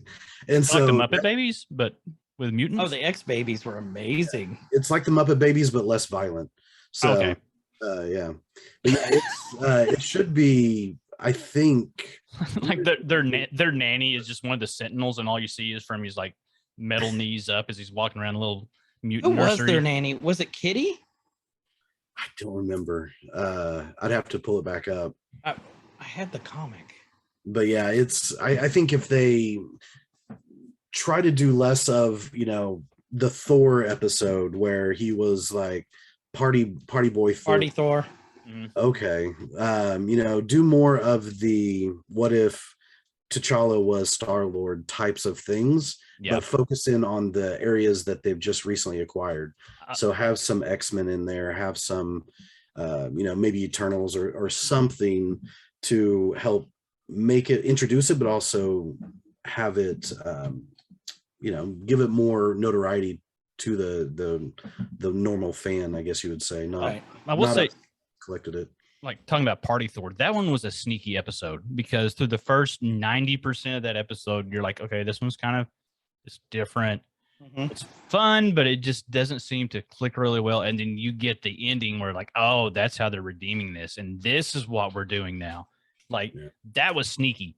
I will give them that. I think they knew exactly what they were doing the whole time. We're going to throw something out that just seems like it's a throwaway thing. Like, oh yeah, Party Thor. And then at the end, you're like, ooh. Yeah, in the last episode, whenever Ultron and everybody comes into play, it really ties a bow on it for sure. But it was my least favorite of all of it. Yep. But yeah. Let's talk about. We brought up mutants in this, and this is a huge thing. We're segueing so good. So I put it in our Discord for those of you who aren't in our Discord. We found out the reason why it finally came out. The reason why we haven't seen mutants yet. The mutants that we know, the X-Men. Apparently, when the mouse bought Fox and the rights to the mutants, the X-Men, that whole, Wolverine, that whole section, their contracts, the Stars contracts were ironclad. They cannot replace these stars until 2025. you have to, so if you do any movie, TV, anything with these characters, you have to use the original actors. Ooh, I want to see Hugh Jackman in there. Oh, I would love to. Yeah, but didn't he He said say he's he done, wasn't though, gonna yeah. do it? So couldn't He's that be done. the out for them though? Because if he's not willing to do it, that kind of breaks the contract. Nope. Because what I'd read was that you have to use the original or give them first right of refusal. Right. That's how like I would think most of that would work. I don't think you Right. can be like, hey, I got this contract. No, I refuse. You can't use the character ever again. That's But no, not ever again, not till 2025. Well, the you know reason what I that meant, they right, would yeah. the reason that they would say I don't want to do it, but I'm not giving the consent to do this, they're still getting royalties off of the characters. Money. It always comes 2025. down to money. Yep, 100%. Is that I wonder? Is that Wouldn't why with the X-Men '97, which we're going to talk about here in a minute, is that why they brought? They announced that they're bringing back so many of the original voice actors. Is that tied to I that? have a feeling that's what it is. Okay. I don't know for a fact on that, but I that would would bet make that sense. one just because I'd watch it. they might be cheaper because they're not as relevant I can see that. in the voice. I mean, voice acting relevancy, but it's like instead of trying to get some famous person to voice a character, overpaying them for nothing, and then literally like the next year him being like the other person like, well, I want more money, so now you have to. Yeah, it's But like, we are getting Aunt Viv back as Storm. good. Yeah. I just want to see Gambit. Hell yeah. Yes. And honestly, Rogue. I'm here for Rogue. Jubilee, Rogue, that whole, and Morph. That entire Or- series was fantastic. Yeah. It's still one of the best series I think that's ever been produced. Yeah. Like my two are X-Men 97 and then the animated Batman. And they both came out right around the same time. Yep. So good. Batman was Sat- a little bit before. Saturday morning cartoons will never be the same. Oh, hell no. No, Yeah. because they're not Saturday morning cartoons anymore. They're anytime you want to watch them cartoons. Right. We've lost that excitement for them Mm. that you used to get. When you're like, oh, I got my bowl of Lucky Charms. I'm Just sitting they're on all my online pillow now. in front of this, giant ass 500-pound 24-inch TV to watch That my cartoons. dad didn't anchor to the wall. Mm. Oh, yours was on the wall. Mine was on the floor, and I was Mine the was on remote. the No, it was floor. on the floor, but I'm saying if that thing moved, Mine was on the floor, and it was like fucking Oh. massive. Oh, I yeah. just It saw was what you're- massive. It was, built in a it was big. I just saw your shirt. nerds. Ah! Yeah, it was like it was wasn't massive, planned either. and the speakers were like built into it, and I think the speakers were like made out of wicker or something. Mhm, they had a Don't little mesh remember. over it.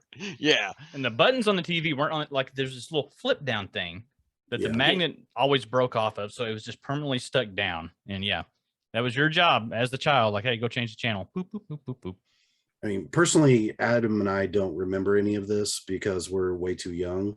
Ah, But we've seen No, pictures. I'm old. I was trying to give you an out. I know, but I was gonna say the color TV was on top of the old black and white console, Oh, and that had sound. The other nice. one didn't. actually, And yeah, we when we moved and we had that, like we just left it. We're like, somebody else has to get this 300-pound console out of here. We're not dealing with it. oh, I remember Dad. We were the first ones on the block. Dad bought the channel switcher with like the 20-foot cord, Yeah. and then you'd have to press the button to go to the second And row. it click, and and then- then click real loud, like click. It had the what's coming up guide that would go like this, and then you're like, you blinked, and you're like, shit, I just missed what was going to be on UPN. Watch Oh, the it old next TV 20 guide more channel? minutes. Yes, Yeah. I just missed what's going to be on UPN. I got to wait 3 minutes for it to come again, and then you Yeah. blink again, and you're like, damn it. And if the station wasn't good, you would do the 3 thing where you Yep. would get them. Yeah, yeah. Yep. Aluminum foil on the rabbit ears. Mhm. And if you weren't I've the heard youngest, it sucked because the youngest is the one that had to hold the antenna until like, don't move, Jimmy. The game's Justin, coming in. what were you saying? I was just saying, I've heard of that. Again, I don't know exactly what you're talking about, but I've heard of that. Oh, you've heard of it. Yeah. Oh, very important for X-Men 97 also. we have heard the X-Men 97 theme in 2 movies. Mhm. One Is it show, mo- one movie. 1 show, 1 movie. Thank you. No, we Miss didn't hear it in the Marvel. movie. Did we? Yes, in Doctor Strange I didn't think we heard it in the movie. I know when we. Xavier came out. When Okay. he came out, the dun-dun-dun-dun-dun. Yeah. Okay. So we've well, seen it in 2. What's going to be different on X-Men 97 is Magneto is going to be leading the X-Men versus Xavier. And this is the old purple Magneto costume with the big M on it, the one that we saw in House of M. Mhm. But this was originally, what was that, Justin's 80s, I think, Magneto, when he led X-Men, when it was X-Men versus Avengers. Is that the one where he had like the big blue cape and everything? Yes and no, he interchanged it with a purple cape too. So it was it was like almost like lounge lizard Magneto with it's like suede. And you go into his house and it's got the bar and the groovy stuff and people are waiting for him with a cocktail. Now I gotta pull up the Snoogle and look this up. yeah, you gotta snoogle it. The Zaddy Magneto. Yes. So So that's what's different on that. That took Marvel second to had a click. shit ton of announcements. Well, there Marvel Zombies. Marvel Zombies. Yes. Okay. So what they promised. I mean, where was it here? Who promised it? I don't want to see who said it, but they are promising a slightly more graphic approach than usual usual MCU entries, as it will include all the gore and splatter you want from a zombie show. Yes, Here for So it. we might- I'm here for it. Again, might they're actually- they're encroaching on DC territory. They need to stay away from the dark and murderous. Yeah, I don't think you can with the zombies though. yeah. they can do it like, right. I mean, if when they they do were it, It's definitely jokey because Deadpool will be is Deadpool like the main and center person in it, like in the comics? Marvel Zombies. Yeah, Tom like, Pool? I don't know. yeah. They haven't said. Okay. Because his head made his head was all that was left at one point. It was just making all sorts of whips the So whole time. you can do gore and splatter and bloody zombie without being dark and gritty, because you can. Well, I mean, you can do gore and splatter and gratuitous violence without being dark and gritty. If you just look at like you just said, Deadpool. Shaun of the Dead. Shaun of the Yeah. Dead. That's a great example. I think it would work better though if RoboCop. No, I don't know. they had that as a video game and started going into more of the video game platforms and using the zombie premise, because the best thing about COD is of course the zombie Mhm. and all that. So using the zombie premise to further their video game side, because that's one place that where Marvel is really hurting is on that video game side. The Avengers, the Square Enix Avengers game is Not good. okay at best. The Guardians of the Galaxy game was great, and of course the Spider-Man, but I think that's more Sony, was great. But yeah, I think it would work a lot better that way instead of trying to do an animated or live action type thing. Man, push into and tap into that zombie shooting market, and I think it would go just gangbusters. But we'll see. I'm very tentative about the zombie thing personally because I'm like, it seems kind of I don't know, niche. The kind of like, okay, well, let's do zombies now. We ran out of ideas. So I'm one that's a little bit hesitant about it, but we'll see. No, it's great to hear that counter perspective too, and that's what we need. I mean, props or show. Do you guys feel the same, or you excited? I mean, I'm excited for it.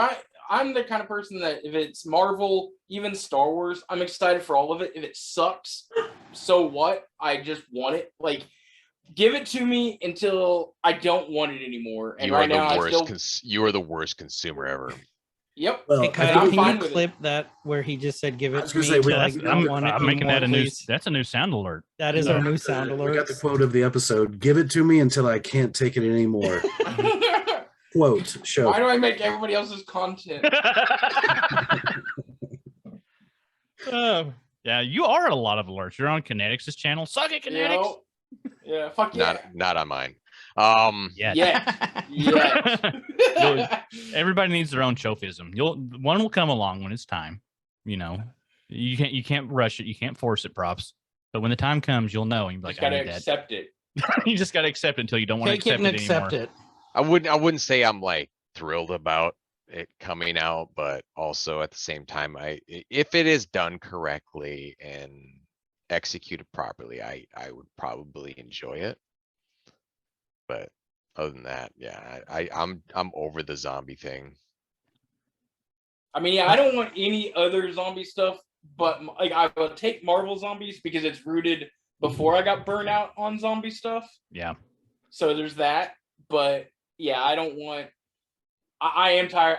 It's almost as bad as vampire stuff too. Like I don't want that because I don't know if they twinkle or die in light anymore. I don't know. Well, in So- Marvel, they rip throats out. So Yeah. Okay, And- I can get behind that. Marvel does have vampires, and they're coming. So dang it. Oh Yep. yeah, that's So, is that on who the list? knows? Are we there yet? We'll almost leapfrog. we'll get there because then we'll go over the movies that they did real quick. Okay. So Marvel Phase 4 will end with She-Hulk and Black Panther Wakanda Forever. So She-Hulk, Not from the that time they excited. released the first trailer to what they showed at Comicon, they have fixed the CGI So much better. because the original defending of the CGI, it's like, well, you got to do this and this and this, but then all of a sudden it got fixed. It's kind of like they did with the Grand Inquisitor and Kenobi. They listened to the feedback, and that's what they should be doing. Or Luke. Yeah. Like, Yeah. you know, and the sad thing about the Luke thing is that was a YouTuber that fixed it, and they hired him Oh, for shit. the net. Yeah, Oh, they it's did like- end up hiring that guy. Okay. Yeah, like that's why it's better. Whichever one came out second. But yeah, it's like he did it on his own and like posted on his YouTube, and of course it got copyright struck. But then they get like, hey, would you like a job? Like, yeah. Well, they're doing the right thing. Yeah, it's like if somebody can do it better and make it look better, I'm not saying fire all your other people, but you definitely need to hire that guy and make it look better because that's what the problem with all that CGI is. It looks so bad and it's not going to age any better, at all. Right. So, But I do think I am excited about She-Hulk because it is, they're touting it as a comedy. They have the big reveal at the end of it was we saw the black and gray costume with another lawyer. Daredevil. Mm-hmm. Oh yeah. We know Daredevil's going to make an appearance, and then they did announce at Comic-Con officially that Charlie Cox will be returning as Daredevil. That's the official announcement, and he will be getting his own show, whether that's animated or live action. We don't know yet. Well, the Born well, Again. and yeah, go Yeah, ahead. go ahead. Yeah, the Born Again's going to be live action. Is it okay? So they did announce And that. they've already stated it's going to be 18 episodes. Oh shit! And so what I think, and they haven't said any of this, but since the Netflix Marvel universe is now on Disney Plus, Mhm. but it's not canon yet because it hasn't been in anything. And Charlie Cox is, because he had that brief And part in Kingpin. in Kingpin, you're right, because he was in the Hawkeye show. So they need to reintroduce, and hopefully it's a different Iron Fist, but Luke Cage, Jessica Jones were fantastic. Yeah. Hopefully they like one episode will reintroduce, and then they'll have maybe another Defenders where they're together and they do something. But the Born Might get Again, Defender Strange. yeah. Well, then they announced Tom Holland and Charlie Cox in a movie together, being the like low-level ground team of heroes. Yeah. Feige said he didn't say what it was going to be, but he's basically called them the ground level. Mhm. So they're going to join together for the the New York ground level type things, which is the Defenders. Yeah. Well, Yeah. My guess is that's going to be because that's another good segue. They announced that Holland will be in Fantastic Four, mm. which will be the first movie in Phase 6, I think they said. Is that when Um, his stuff with Sony ends, or what's? Or are they still like doing a collaboration type deal? So they're still doing a collaboration because Sony Okay. owns the rights to Spider-Man, the Sniderverse. This actually leads into another thing. Because they did Just say segueing all over the place here. we really are. Yeah. Segues They everywhere. did Watch your step. say that Speed it up. this will be the end of the Tom Holland Spider-Man as we know it in Phase 6. I think the key phrase there is "as we know it." As we know it, because here's my theory on that. Festo. Damn it! Yep. Mephisto. He's going to be Mephisto, and you beat Kyle to that. I got it. I win. I was getting ready to build up to. Thanks a On lot, the 100th Justin. episode. So the ending. Enjoy your last time on the show. You know, Phase 6 is going to be Avengers.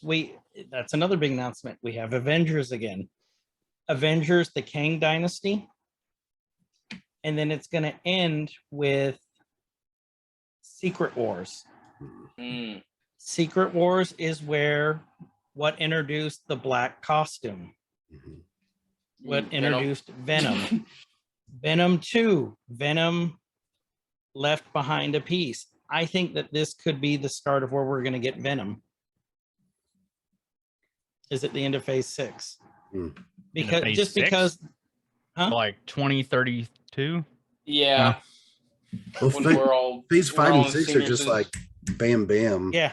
So 2024, I think, is going to be phase 6. So phase 5, we're used to phases being like multi-year. 5 to 7 years or something, and phase 5, I think, is just 1 year. It goes through, it starts next year, so it's 23 through July of 24. There you go. I And would then- not be opposed to them doing 1 year cycles for their phases, quote unquote. Right. That would make life a lot easier to keep track of, even if it's a shit ton of content. Yeah. Well, it also get them to get. I mean, it's sad that it'll be pumping it out, but yeah, like the actors are getting up there Aging. in some situations, you know. So it's like, you got to get the iron hot. Well, because the end of Phase 5, correct me if I'm wrong, but it's Thunderbolts, which we were predicting Thunderbolts. And that's, if you look behind me, it's, what is that, July 28th, 2024. So I don't know. I'm hoping that Secret Wars, we get introduced to the Beyonder as well, and maybe a live action Watcher. That'd be awesome. I would almost thought that, not to give any spoilers, but for those that have seen Thor: Love and Thunder, man, really thought there at one point that was the Watcher. I was trying to say it as nicely without spoiling. Towards the end, because of the look and how the person was posed and all that. But when I first saw it, I was like, "Ooh, is that the Watcher?" But then it wasn't. So I think it's going to be cool. It's all of this, excited for all of it. Let's throw it all. Right. Let's do that. I hope they get, I'm sure we're going to get a live action Watcher, and I hope they get the guy that voiced him, Jeffrey Wright, to play him, because That'd be awesome. He's an awesome actor. And there's that other, there's some more DC Marvel movie, TV show crossover stuff happening there, because he was in the Batman, and he was awesome in the Batman.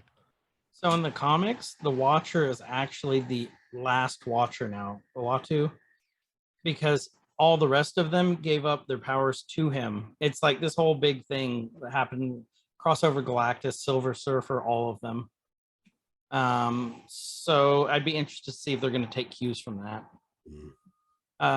Let's talk about Wakanda Forever. Like, I am very excited about this. Like, what are your thoughts on the trailer? Like, it hit me in the feels with the mural of Chadwick. Yeah, I mean, I'm all for it. I keep seeing all the internet bro hate on it and crap. So, and then I keep reading the other. Yeah, I mean, I've never gotten half the internet hate on things like that. But I've also just there keeps being like other problems with it, right? Like it seems like it's being delayed more than others have. So I don't know. Or, I mean, are they just? I wonder if the delays are happening to make sure that it's, because this is going to be a very, I don't want to say, I guess maybe sensitive release. Like, you want this one done right. Yeah. And so I wonder if they're just they're just putting the final touches over and over and over again to make sure. One of the main delays was what's her name, Letitia Wright, the Shuri. She got COVID, and she is a Anti-vaxxer. complete anti-vaxxer. Yeah. Like she's a COVID denier, anti-vaxxer, even though she got COVID. So she had to go home to England, where she's from. She couldn't get back. That delayed them by months. That'll do it. But who do you all think will be the next Panther? In the comic, Shuri became Panther. Yeah, I think it's Shuri. I think it's we'll going to be see. Shuri too. Yeah. And also in the comics, Brian from Miss Marvel went to Wakanda. And went, yeah, that's what I said, Brian. Went to Wakanda and went to school there. And that's how, because he's so smart, he ended up losing an arm there. They created him a new arm. And, he studied under Shuri and stuff. That was an odd sentence. He's so smart, he ended up losing an arm. Yeah. He ended up losing an arm in an As one accident. does. As With one of his Thank experiments. God I'm dumb. We're over here. Look at all of us big dummies with both of our arms. And both legs. I just triggered people. But I'm wondering if they're gonna do any sort of tie-in with him showing up or anyone. Like, do you all think that we're gonna have any tie-ins with anyone else, or do you think that what's his name? Is it Coogan? The director. Cougar? Ryan Coogler. Ryan Coogler. Do you think he's gonna be bringing in anyone else from the universe to this movie, or do you think it's going to be like the original, this kind of standalone? Well, he's Like bringing in Moon Knight Namor. So he's bringing in Namor. So it's definitely not just sticking with only Black Panther characters, Right. And that's going to be interesting. And it's very interesting how Namor is a complete Hispanic actor too, which I think is a really bold move. Very cool. Yeah, it's very cool. I think. So, go ahead. I was gonna say, isn't like Namor like the strongest mutant in the Marvel universe supposed to be? At one point, he was considered one of the strongest. He's the Aquaman, except better. Yeah. He's the better fish person. He was considered the first mutant. Oh, okay, that's it. Yeah. Okay. Even though it varies based on what comic you're reading, because Apocalypse was the first mutant. Mm-hmm. They claim in the X-Men comics, but then a lot of the other ones say that Namor was. So, and we'll go with Namor for argument's sake, because I'm interested to see if they're going to call him a mutant.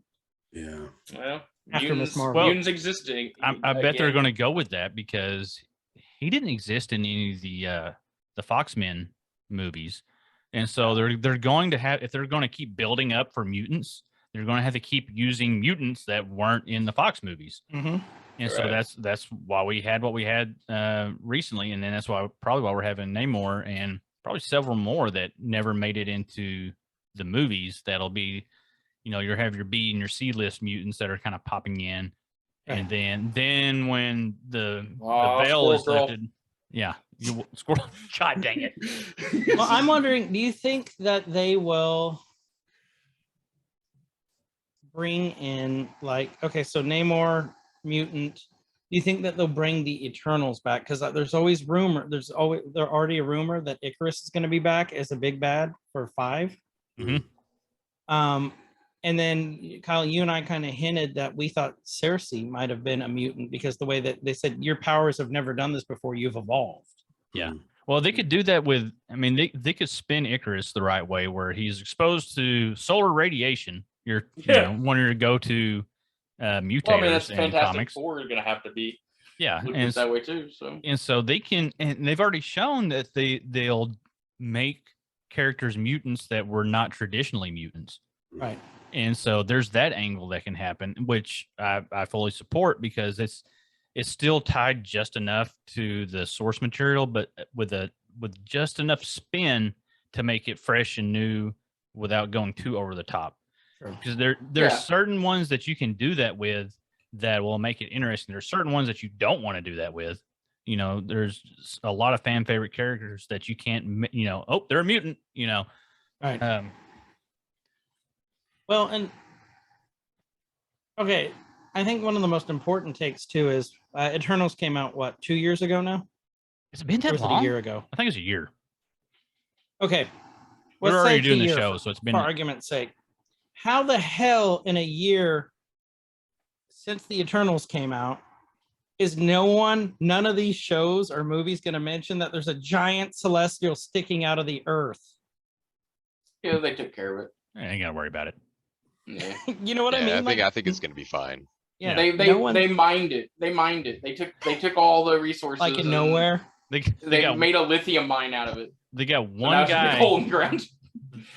The global government assigned one guy to watch over it, and he's standing there in like in a high vis vest with like a cone next to it. And he's like, "Don't go around, and that's his whole job. And is it our favorite? Is it our favorite guy from Loki or WandaVision? Oh, the agent. Yeah. John Krasinski. Jimmy, woo! Yeah, yeah. There we go. Woo. So, Yeah, I think Disney wants to bring as little attention to the Eternals as they can. They don't want to be like, oh, remember this movie? Because it just wasn't as good as, but bringing up the release date, going back just a second, we see with DC that they're pushing back release dates, and that's typically not a good sign, especially when they push back release dates and they don't even mention it at Comicon. So you're looking at, Aquaman, Flash, Blue Beetle, things like that. But they push back this date to November. What is usually released in November in the movies? Turkey. How do we kick him out of the That's call? usually like a Marvel movie. That's usually going to be like Doctor Strange or Black Panther was in November. Yeah, and also just in the movie universe, all of the Oscar movies. Oh yeah. Oh yeah. And so there could be with Black Panther, there could be a push for Oscars because pushing it back to November and releasing in November, and from the way the trailer was shot, good Lord, that's a beautiful. It's going to be amazing. And then you add to it Ryan Coogler, who's already been nominated for Oscars. You add to it the Chadwick Boseman, who is going to be honored in it. I mean, you add so much to this. It's screaming to me that Marvel is probably going to push for this to be an Oscar movie, and it could have a good shot at it. So for DC pushing it back, not a good sign. For Marvel pushing it back, actually may be a very good sign that this movie is going to be excellent. Strategic move versus strategery. Oh no, everybody's in trouble again. Move. So they did another big thing. They did announce finally what this phase 4, 5, and 6 are called, which is the Multiverse Saga. We finally have a name. Very important. Other announcements they made were next month, a couple weeks, actually 2 weeks. I Am Groot, the TV show, series of shorts, which, not gonna lie, I'm pretty excited about. I like Baby Groot. They announced Vin Diesel needs the work. That's true. Mm-hmm. He's got family to take care of. Friday, they came out with a new trailer for Ant-Man and the Wasp: Quantumania, where they also announced that I'm leaving. I'm done. I broke him. I'm sorry. Oh, I missed that. What happened? Vin Diesel needs to work. Yeah, he's got a family to take care of. Family. They announced that MODOK will be in this movie, live action MODOK. Oh, And I'm here for that. I swear to God, if it's not Patton Oswalt, I'm gonna be pissed because all they have to do is put a little strap on his little head anyway. Yeah. Oh man, that Hulu show was so funny. I loved it, and I'm pissed that they canceled it. Yeah. Quantumania, I'm very excited about. That's going to be good. They announced Secret Invasion, which that was the Skrull backstory, where basically the Skrulls invaded Earth for years, and everyone who you thought was your friend, family member was actually a Skrull. So that parlayed with the multiverse stuff can open up for a lot of things. Yeah. Secret Invasion was a great storyline. Yeah. because you find out some of the world's greatest heroes weren't exactly who you thought they were. They weren't heroes. Guardians of Heroes the in Galaxy disguise. Volume 3. Boys all over again. Which the big one was the I can't pronounce his name. Chuck Woody, the guy who was in Peacemaker, the boss. Oh yeah. Because James Gunn was working with him on Peacemaker, loved him so much, offered him a part on Guardians of the Galaxy 3. They just announced this week who he would be, which is the High Evolutionary, which is a very exciting addition to the universe because in Multiverse of Madness we had Wondagore, where Wanda was, where her little palace was, which was the High Evolutionary spot in the comics where he performed all his experiments. So that ties together. We have Echo from Hawkeye, which she's a phenomenal actress. Excited about that one. We're supposed to get possibly Kate Bishop back in Echo, from what I've been reading. Loki season 2, which I think we can all agree let's we're all excited go! about. Yep, we're Let's all excited about that one. Ironheart, which Riri Williams. They said she is possibly smarter than Tony Stark. She made her own Iron Man armor. No. Trump says no. Okay, she made her own Iron Man armor. Okay, but she just copied what Tony Stark has already done. Tony copied his dad. Yes and no, because then Tony Stark's ghost basically haunts her. Okay. And she Right, argues but with it all the like, time. the man built his first Iron Man suit in a cave. Mm. That's true. And this teenage girl built it in Detroit. Which No. is basically No, the there's She's cave- got all Same those. thing. Lots of Moot spare point. auto Car parts laying factories. around. Fully Yeah. which is the cave of the United States. So She comes out in her Damn. armor says Ford Lincoln Mercury. Mm-hmm. yeah, the opinions of JLove 158. Sorry, anyone living in Michigan and or Detroit. And we don't have a lot of listeners up there anyway. It's close So- to Canada. That's true. Agatha, Coven of Chaos. Very excited about that one. Yeah, I'm here for Catherine it. Hahn returning as Agatha. I loved Harkness. Agatha. Fantastic. Daredevil Born Again. We've talked about that. Big one. Blade, who we saw at the end. No, we didn't see. We heard his voice at the end of Eternals. Mm-hmm. Which could Oh, yeah. lead into, my guess is there's going to be crossovers with zombies, That would be- possibly, and we might get the Midnight Suns from there. Oh, that would be amazing. Yeah. And so we're getting Blade November 3rd, 2023, a little over a year away. I'm Mhm. excited for that. I'm very excited about this I next love one. some Blade stuff. Captain America, titled New World Order, the first Captain America with Sam at the helm as Cap. And they haven't released a lot of info about this, so we don't really know what's going on yet. I think it's, My guess is we'll see Bucky. yeah, we better. So we better. And then the big one, Thunderbolts, with Zemo, Wish Cap, U.S. Agent, Black Widow. Who else? Which Black Widow are we getting? Yelena. Okay. And then who else did we see? Thunderbolts. There's been so much. I can't remember who else Yeah. we saw. I would like to point out that I'm pretty sure Every Man's Guide to Nerdom was talking about Thunderbolts before Thunderbolts was announced. Yep. So 100%. just we putting were. that out Well, there that, Chris was on top of that one. So, and Young Avengers. I think everything that you just listed off that's coming out in the next 2 years. 2 years. It's 2023, I 2024. think Loki will be the most important thing for all the multiverse and everything that's coming together. That Loki season 2 is going to be super pivotal to everything that we're going to see happen in the future of the next couple phases. Do you guys think we will get Loki back because of this? Yeah. Because he's dead. No, he'll be back. Yeah. You Can't think call it that- Loki 2 if Loki's not going to be there. We'll You get think this is how they're going to bring him back to the universe? It's the multiverse. Or we'll get Yeah. a Loki. We may not get our Loki, but God, I hope it's we'll still get a Croaky. Hiddleston Loki though. I I hope think. it's the alligator. Yeah. Get the Yeah. Gator Loki. And like don't even oddly address it. Like he Yeah, gets sent don't. back in time somehow, and like that's the Loki that everybody's familiar with, and nobody even really addresses that it's an alligator. Yeah, let's do that. And rescue Frog Thor. Yep. Oh yeah, I forgot about Frog. Oh, Thor. and then let's not forget too. This next phase, we're going to be getting Black Knight, Dane Whitman, who we saw in Eternals. We're going to be getting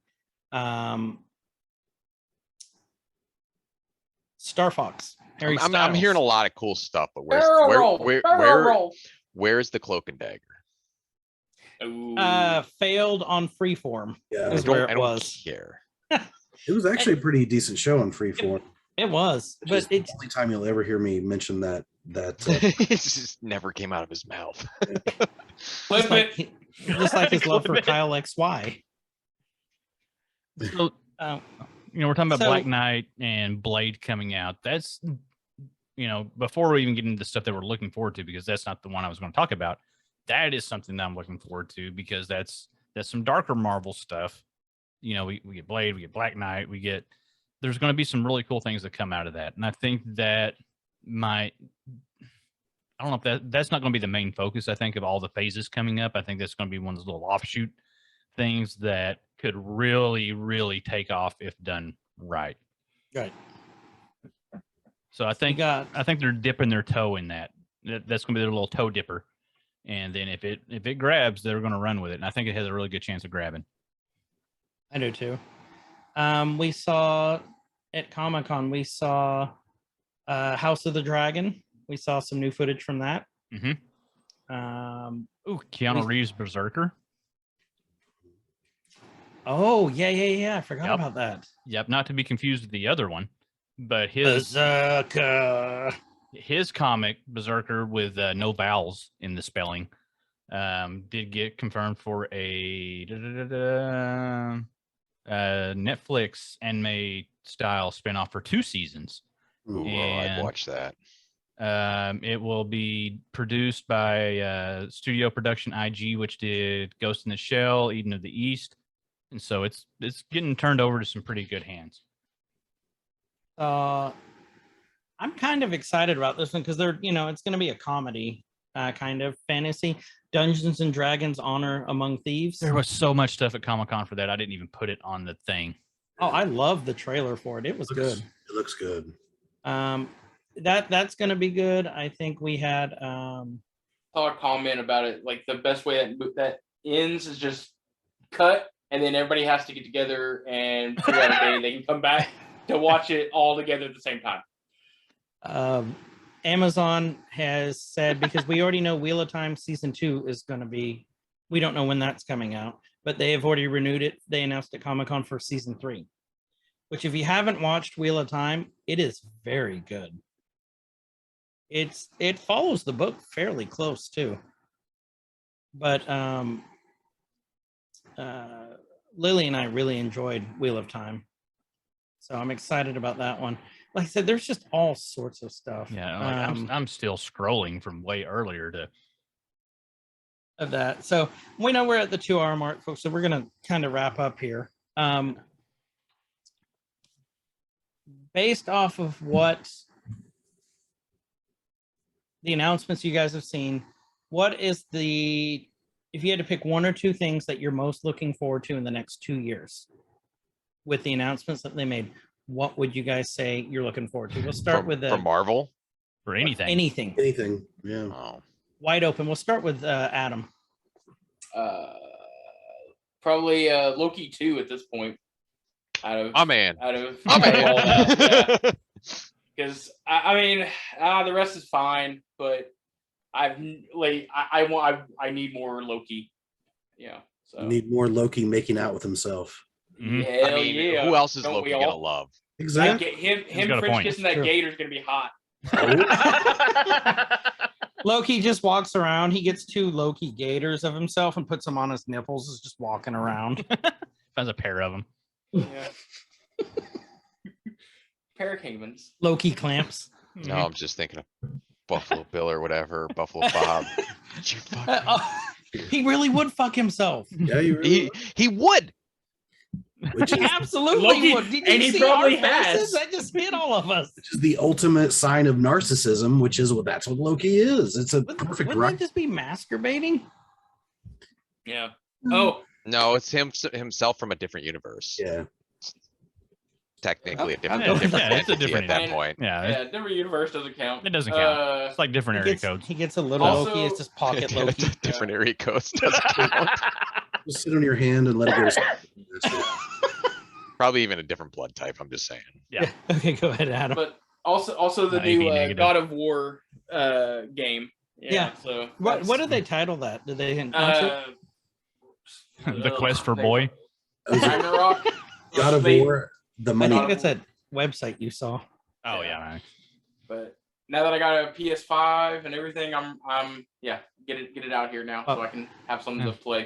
Too bad you can't play Fortnite on that PlayStation. And we have Anyway, another clip there. Adam just said, "Get it out now so I can play." Okay, there we go. Kyle, I need you to clip all these. yeah, there's so many. I should have been making a list. I don't have anything. Okay, Justin, what are you looking forward to? One or two things?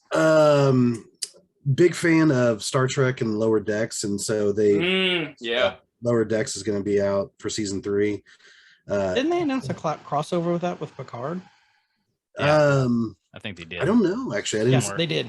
Okay, What? that'd be pretty sweet. Then Animated to what? What? How's that work? they'll probably Don't have. overthink it. Yeah, they'll probably have I mean, Picard. Shatner will shit all over it, so it don't matter. Yeah, for sure. And then one thing pretty big that we haven't talked about is Sandman. Oh yeah, Coming out on Netflix. Yeah. So that's that needs, next week. No, that's this week. yeah, it needs its own show, definitely for sure. But for I anyone feel not nerdy. familiar with Neil Gaiman and Sandman and all of that, you're probably not listening to the show if you're not familiar with any of those. But yeah, definitely check it out. This is not the Netflix show is a reimagining of with Neil Gaiman's help and writing. Yeah. It's not a shot for shot of the graphic novel and subsequent things. So just fanboys going into it need to know that and have that kind of On there. line. It's not a shot for shot, but it's going to be amazing. So those are probably two things that we haven't mentioned that I'm really looking forward to. And I forgot all about Sandman because that comes out Friday, I believe, the I think 5th. so. I think it's Is that the 5th? I think it's One thing that I read this week that cracks me up is the fanboys trying to sand-splain Sandman to Neil Gaiman. And then Neil Gaiman came out this week and said, I don't do superheroes. I don't know how to do superheroes, but I can do gods. yeah. And yeah, sure enough. Yeah, Sandman, I forgot all about, and I'm pumped about that one. So, props. What's up? How you doing? Hey, what are you Hey. excited about? Obviously Loki too. I just we need more Loki in our lives. I'm just saying.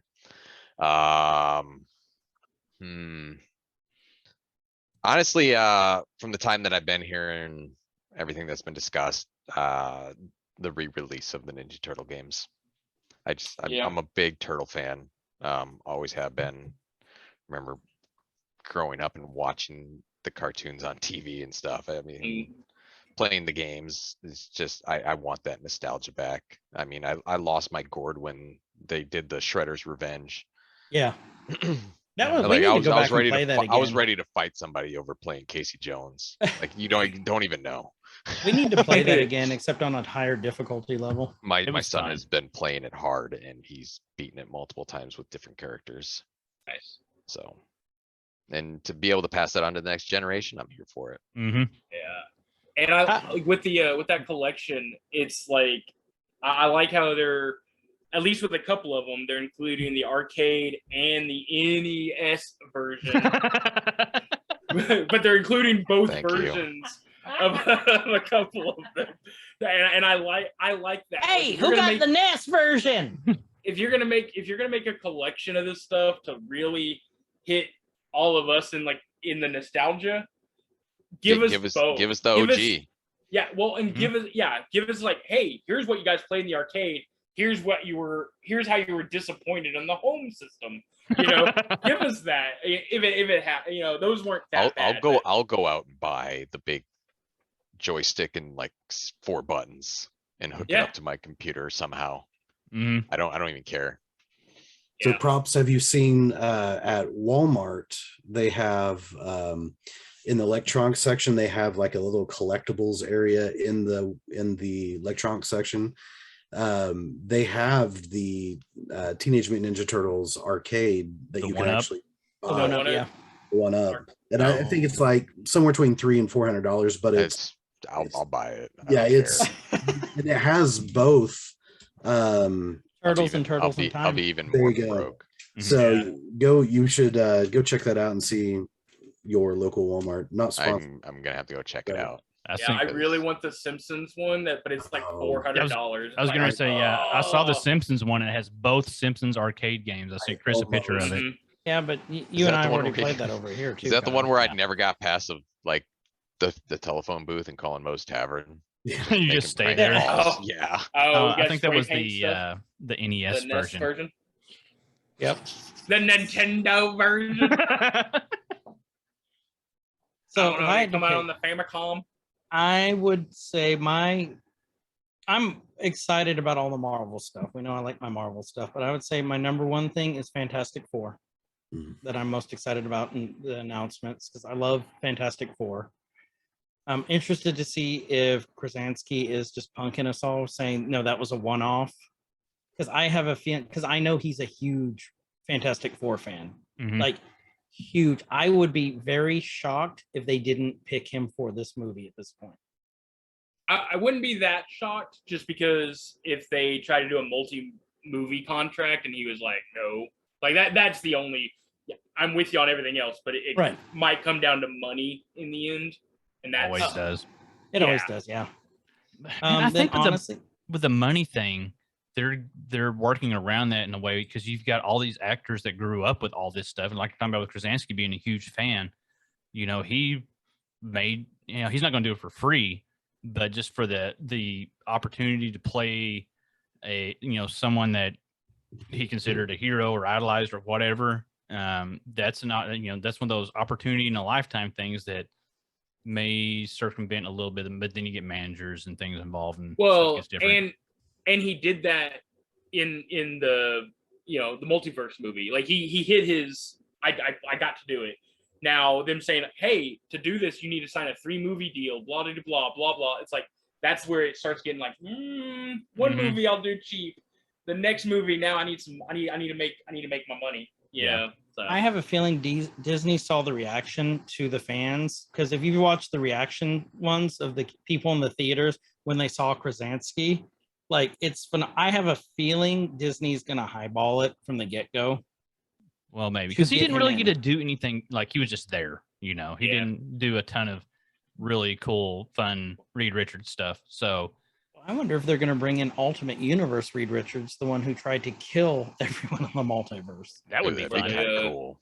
The Marvel Zombies Reed Richards. Yeah. Any of that. So I would say that's my number one. If I had to pick again, I would say my number two, we didn't talk about it. Sorry, no, itchy nose. Honestly, the Marvels. Because I fell so in love with the Miss Marvel show. Fantastic.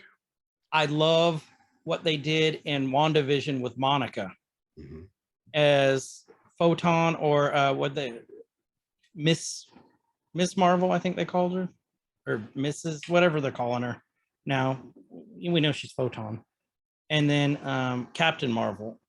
I'm very interested to see what direction they're going to take because of WandaVision and Miss Marvel in this movie, and what they're going to do with it. And then the reveal at the end of Miss Marvel. And what the bigger implications are going to be, because as of right now, the most powerful being in the MCU is Carol at this point. Think of the implications. She's a living Infinity Stone. Yeah, but Infinity Stone's a bunch of, I mean, look how easy Vision got messed up. Yeah. That's true.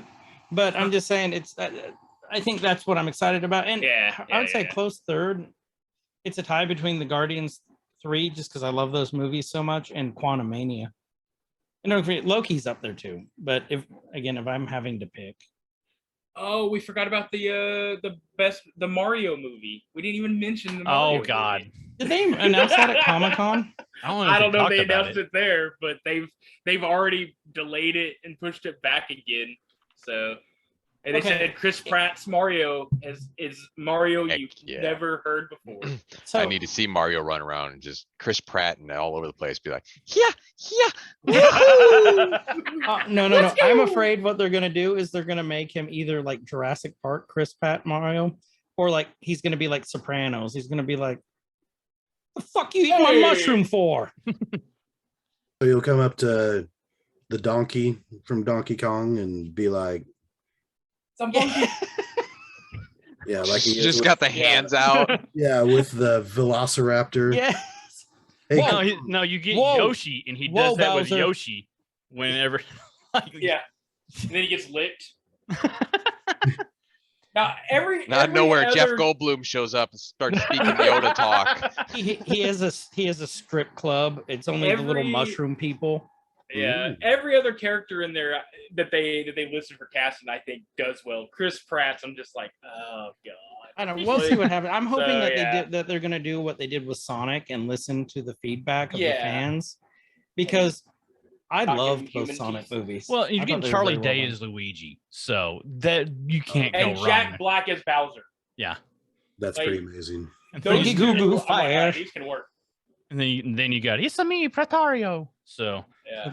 Bowser And, boy. Martinet, Mario's voice actor, is listed as like other voices. It's like, Oh, really? So you did get him involved, Hmm. but you didn't make him. Yeah, so I'm just like, like it's a pretty good cast. I mean, Pratt for Mario, Anna Taylor-Joy for Peach, Charlie Day for Luigi, Jack Black Bowser, Keegan-Michael Key for Toad, Seth Rogen as Donkey Kong, Fred Armisen as Cranky Kong. Jack Black as Bowser. It's Just, it's gonna just be gonna be There's gonna be singing. All Donkey Kong, diggly-doo.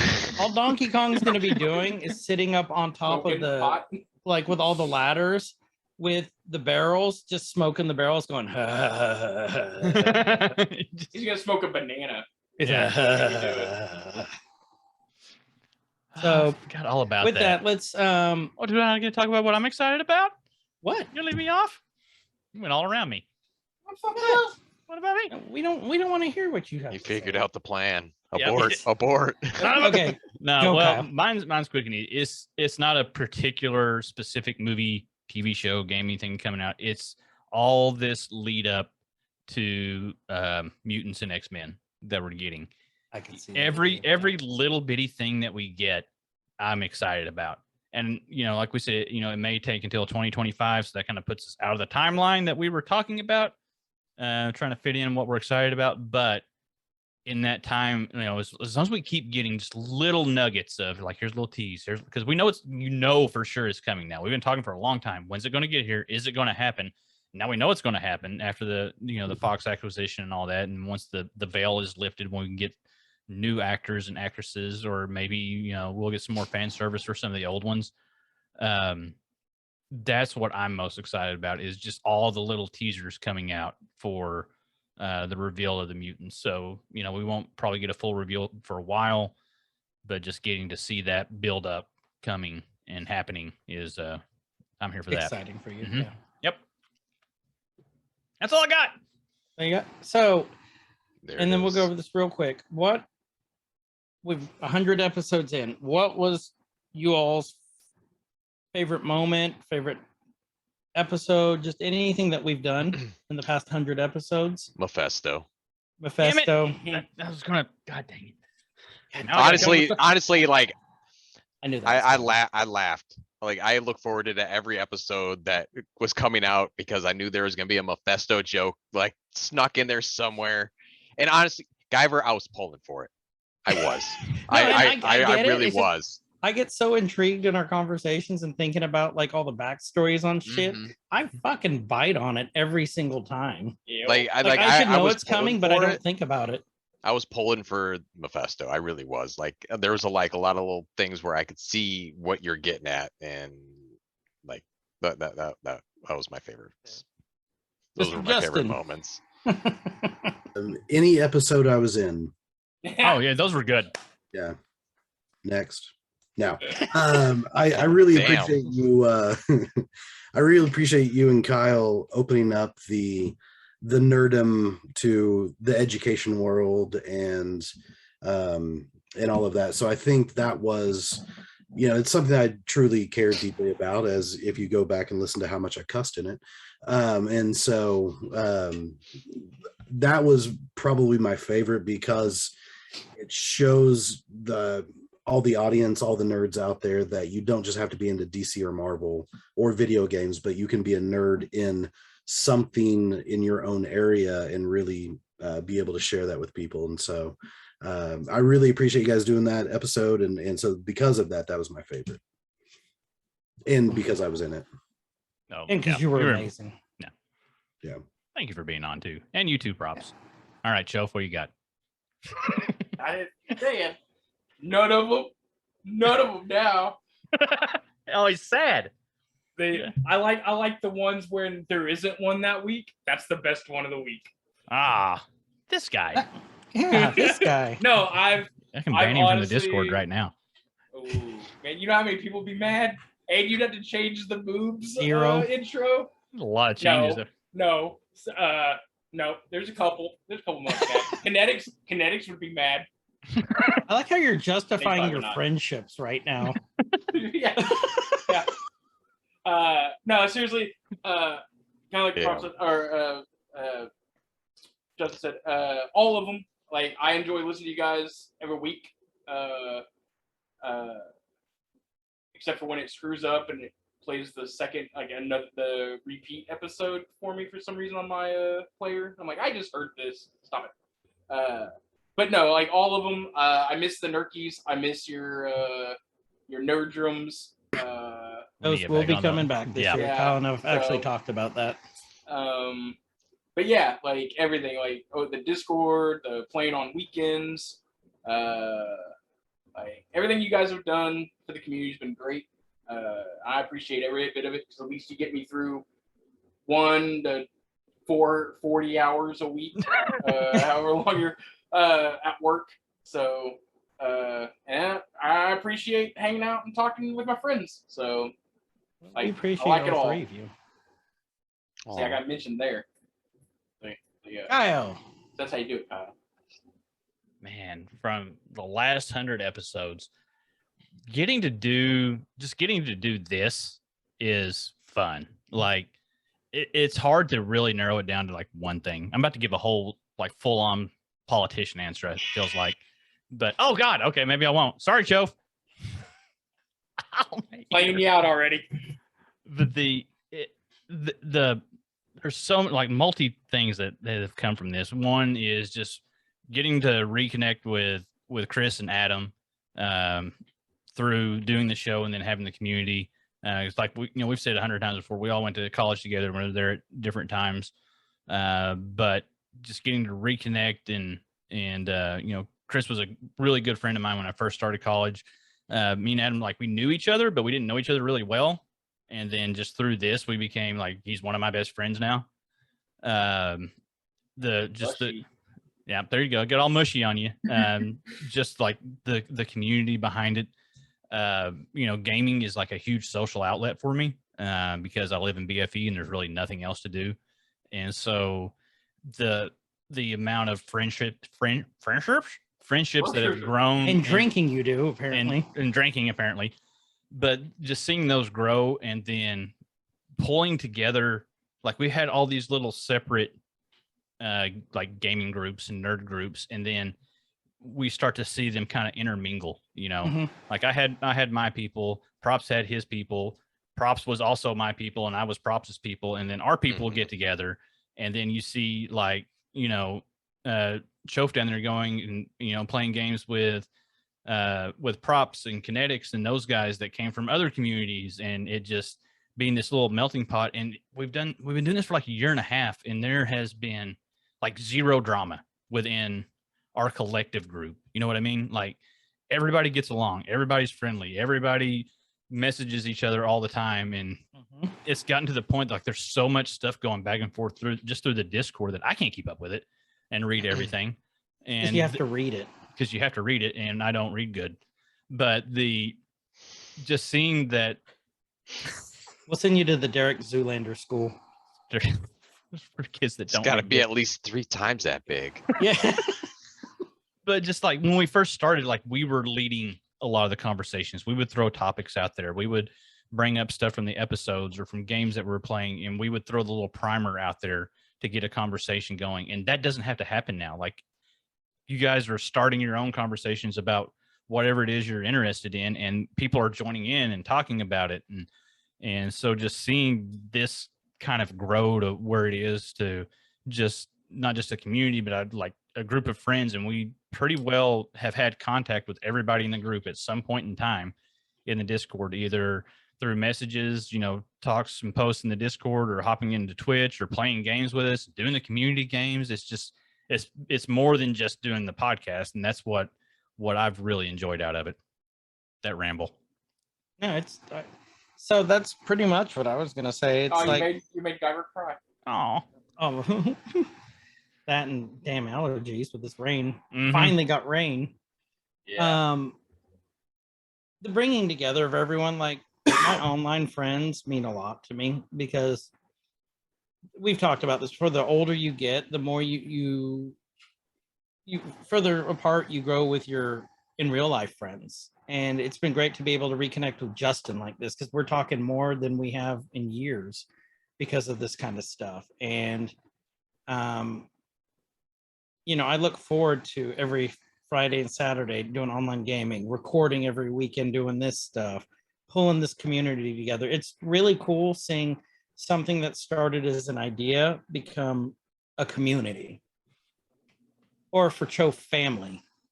Mhm. Family. Cho, family. That's been great. And like one of my favorite episodes we did was our first one. It was rough as hell, but it was us bitching about how old we're getting and how we don't have time for our nerddom anymore. Mm-hmm. But because of that, we're episodes making get better. time for our nerddom. Our nerddom has evolved to our time. And it's great being able to reconnect and make these new connections, because now we have like big parts of the community, like Shantae every morning tells everyone good morning. Yeah, what's up with that? That's amazing. I love Shantae. And then here I thought Shantae was Wishing the me a sweet little good girl. morning. And then, we get a message sometimes, I'll fucking kill you, from Shantae. And it's like, oh, sweet What did little you do? Shantae. What did you do? We don't know. It was my bye joke Oh yeah. from my tea. But it's just building this community has been my favorite part of this whole experience, and getting to talk about shit that we know about and share it, and get people interested in, like Kyle's whole spiel at the beginning. It's, you may not know you're interested in it, and then you start watching it, and then you become interested in it. Like I had someone at work tell me, because of the Funko episode, they started collecting Funkos. Mm-hmm. So they hate you now?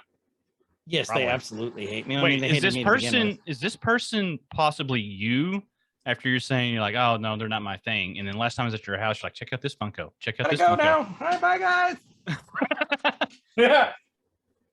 And No, that's how I Casey don't did buy the new Funkos co-host. at all. Why would I do that? Ooh, I just got a new one. Oh, let's see it. It's the diamond version of the Flash, and so he's all bedazzled and sparkly. You can kind of Ooh. Somebody's so- got Was that in the themselves a comics at all?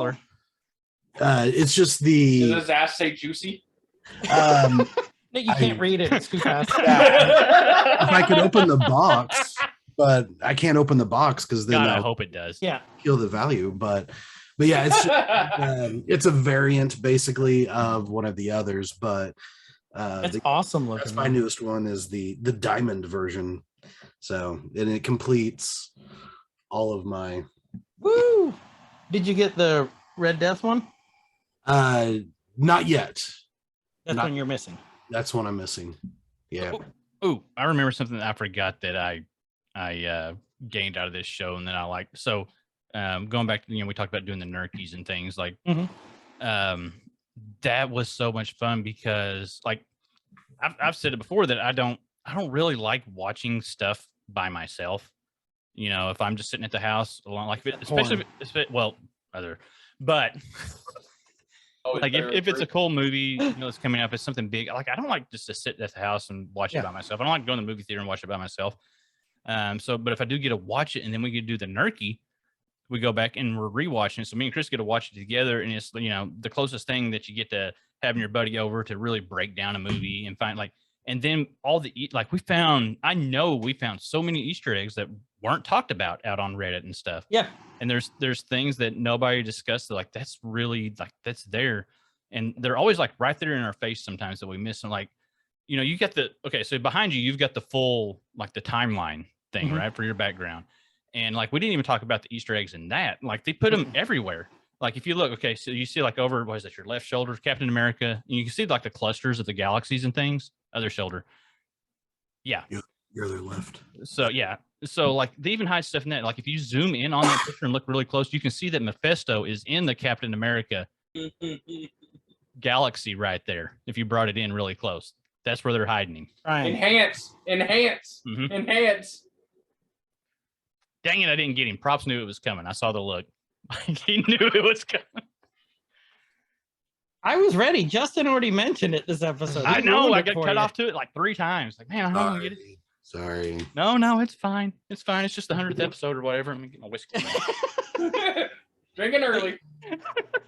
But yeah, so that was it. So everyone, seriously, thank you for being with us on this journey. And we plan on continuing this as long as you all listen. Yeah, at least 1 or 2 more episodes. So good. It's what the last episode also we just found out. Surprise! So, no, it's not. But we're breaking up. Did we mention this is before we started recording too? Let's talk just real quick about the Fantasy Football League. Oh, yes. For the fall coming up the soon. New title. So let's let the commissioner take it away. Yeah, it's you. Yeah, you got voted in. Yes. All right. So anyone and everyone that is interested. So typically there's 12 teams in a fantasy football league. We started this last year and it went really well. Had a lot of people that had never played fantasy football before. So if you're listening and you're like, oh man, I love fantasy football, I want to join. Cool. We're going to have signups here soon going through the Discord. And there's on the Discord, there's its own fantasy football channel. So be easy to do. Last year, we limited it to 12 teams. So we'd have 1 league. But yeah, if you're in Canada or Germany or, Uruguay, I don't care, and want to play, cool. Because everything is online. And if you've played for 15 years or you've never played before, we'll take them all. So if we can have in sets of 12, so if there's 24 people that really want to play, cool, we'll have 2 leagues or more. And as this show continues to grow and take off, I think it's going to be a lot more fun that way.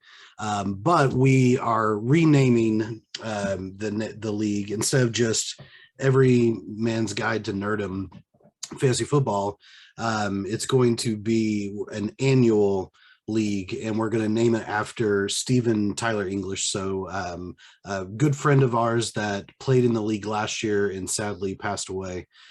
So we want to dedicate the league to him and name it after him and in his honor. So we, as a community, will never, ever forget him because he was an amazing person. So be looking for that on our Discord, be looking for more information. The draft is probably going to be at the very end of August, 1st of September, depending on how many people sign up and schedules and things like that.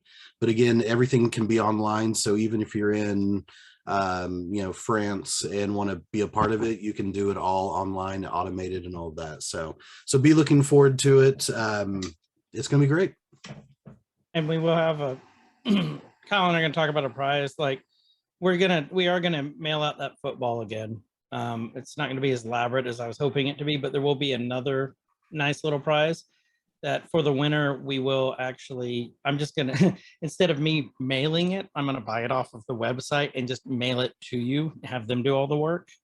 So there will be a prize this Harder, year not along harder. with bragging rights. And I expect there to be bragging rights. And I did get second last year because I thought it'd be rude if I won it the first year. Ah, So this year, now We're I'm going for No holds bar. Let's Yeah, go. Now I'm the actually kids' gonna- gloves are off. I'm Now gonna the commissioner try. tools come in handy. last year I didn't try, but this year I'm Ah. gonna try. So Wait. Uh-huh. mhm. And if I get second again this year or less, it's really because I wanted other people to enjoy it. And If You're I not, get you're not second just going to claim it's or rigged. less. right, yeah. No, it's definitely a free and fair fantasy football league election. So yeah. Hughes, you Guyver better be doesn't have the playing. controls. And Banner. get all the So we peeps in. expect all you all. The more people we have, the more fun it's going to be. I know B-Rob will definitely be in. Yeah. For sure. V-Rob was we were going to have B-Rob on here because he's a major part of our community, great fountain of knowledge. But B-Rob just got back from vacation yesterday and they are busy as hell. Like his kids got all sorts of sports going on and 'tis the season right now. Mhm. 'Cause I know Vacation is we're work. taking the girls to cheerleading 4 days a week right now. And then our Saturday mornings, or actually almost all day Saturday, because the small one is in the kindergarten, which is the first game, and the big one's in the 6th grade one, which is the last game of the day. Yeah, so we're gonna be busy. So, Justin, props, Adam, thank you all so much. For being part of this community. Thank you for taking 2.5 hours, 2 hours, 40 minutes out of your day, Sunday. What day is it? I don't know where we are. Febtober. It's a Or- day. Today for Reason talking with why. us, sharing your knowledge, and just being here. We really appreciate you. We do. So a thank lot. you guys for Just- being here. Just so happy for you guys. Did Thank you all for putting together this community. the yay go through? I think it did. Like you said, the Dang it. the reconnection and a lot of that has been awesome. But more so than that, it's just meeting all these new people and connecting and, finding out that you're not the only one that likes, anime if you're props, or you're not the only one that likes Hentai, if you're like what, Hughes. If you're props. whatever If you're whatever still props. Shelf likes. You're not the only one that likes chewing gum that you found on the sidewalk. That's disgusting. You need Like to stop. props. That's Joe. Shelf. That's Joe. Joe. The collection. I ate the stuff Yeah. under the desk. Oh, there you go. But yeah, you guys deserve so much credit for how hard you work and the time that's put in behind the scenes that so many of us have no clue about. So thank you for putting together this and keeping the community going. A lot of times podcasts will start up and it'll start really hot and then will fade. And you guys did it right because it's just gaining momentum and gaining momentum. That's our secret. We started off crappy, so we had nowhere to go but up. There you go. There you When go. does the up happen? We suck. We're still waiting on the up. Well, thank you, sir. That was awfully kind of you to say. Mhm. No, I'm in So- total agreement. Thanks for having me. And, Yep. Anytime, guys, we really appreciate you. We appreciate everyone who supports us and listens. We really do. And then that's not just saying that. We're being genuine. So I am without you putting a guys, bill together for my billable hours. kick him out. With that, this has been the 100th episode of Woohoo! Every Man's Guide to Nerddom. Woo! I'm Chris. And I'm Kyle, and wherever you guys are, please have a great morning, evening, nighttime, whatever time it is, and please be good to each other. See ya. goodbye. Have a good time. Nerd folk rise up. It could get elevated. Nerd folk rise up. It could get elevated. Nerdcore used to be just a made up word.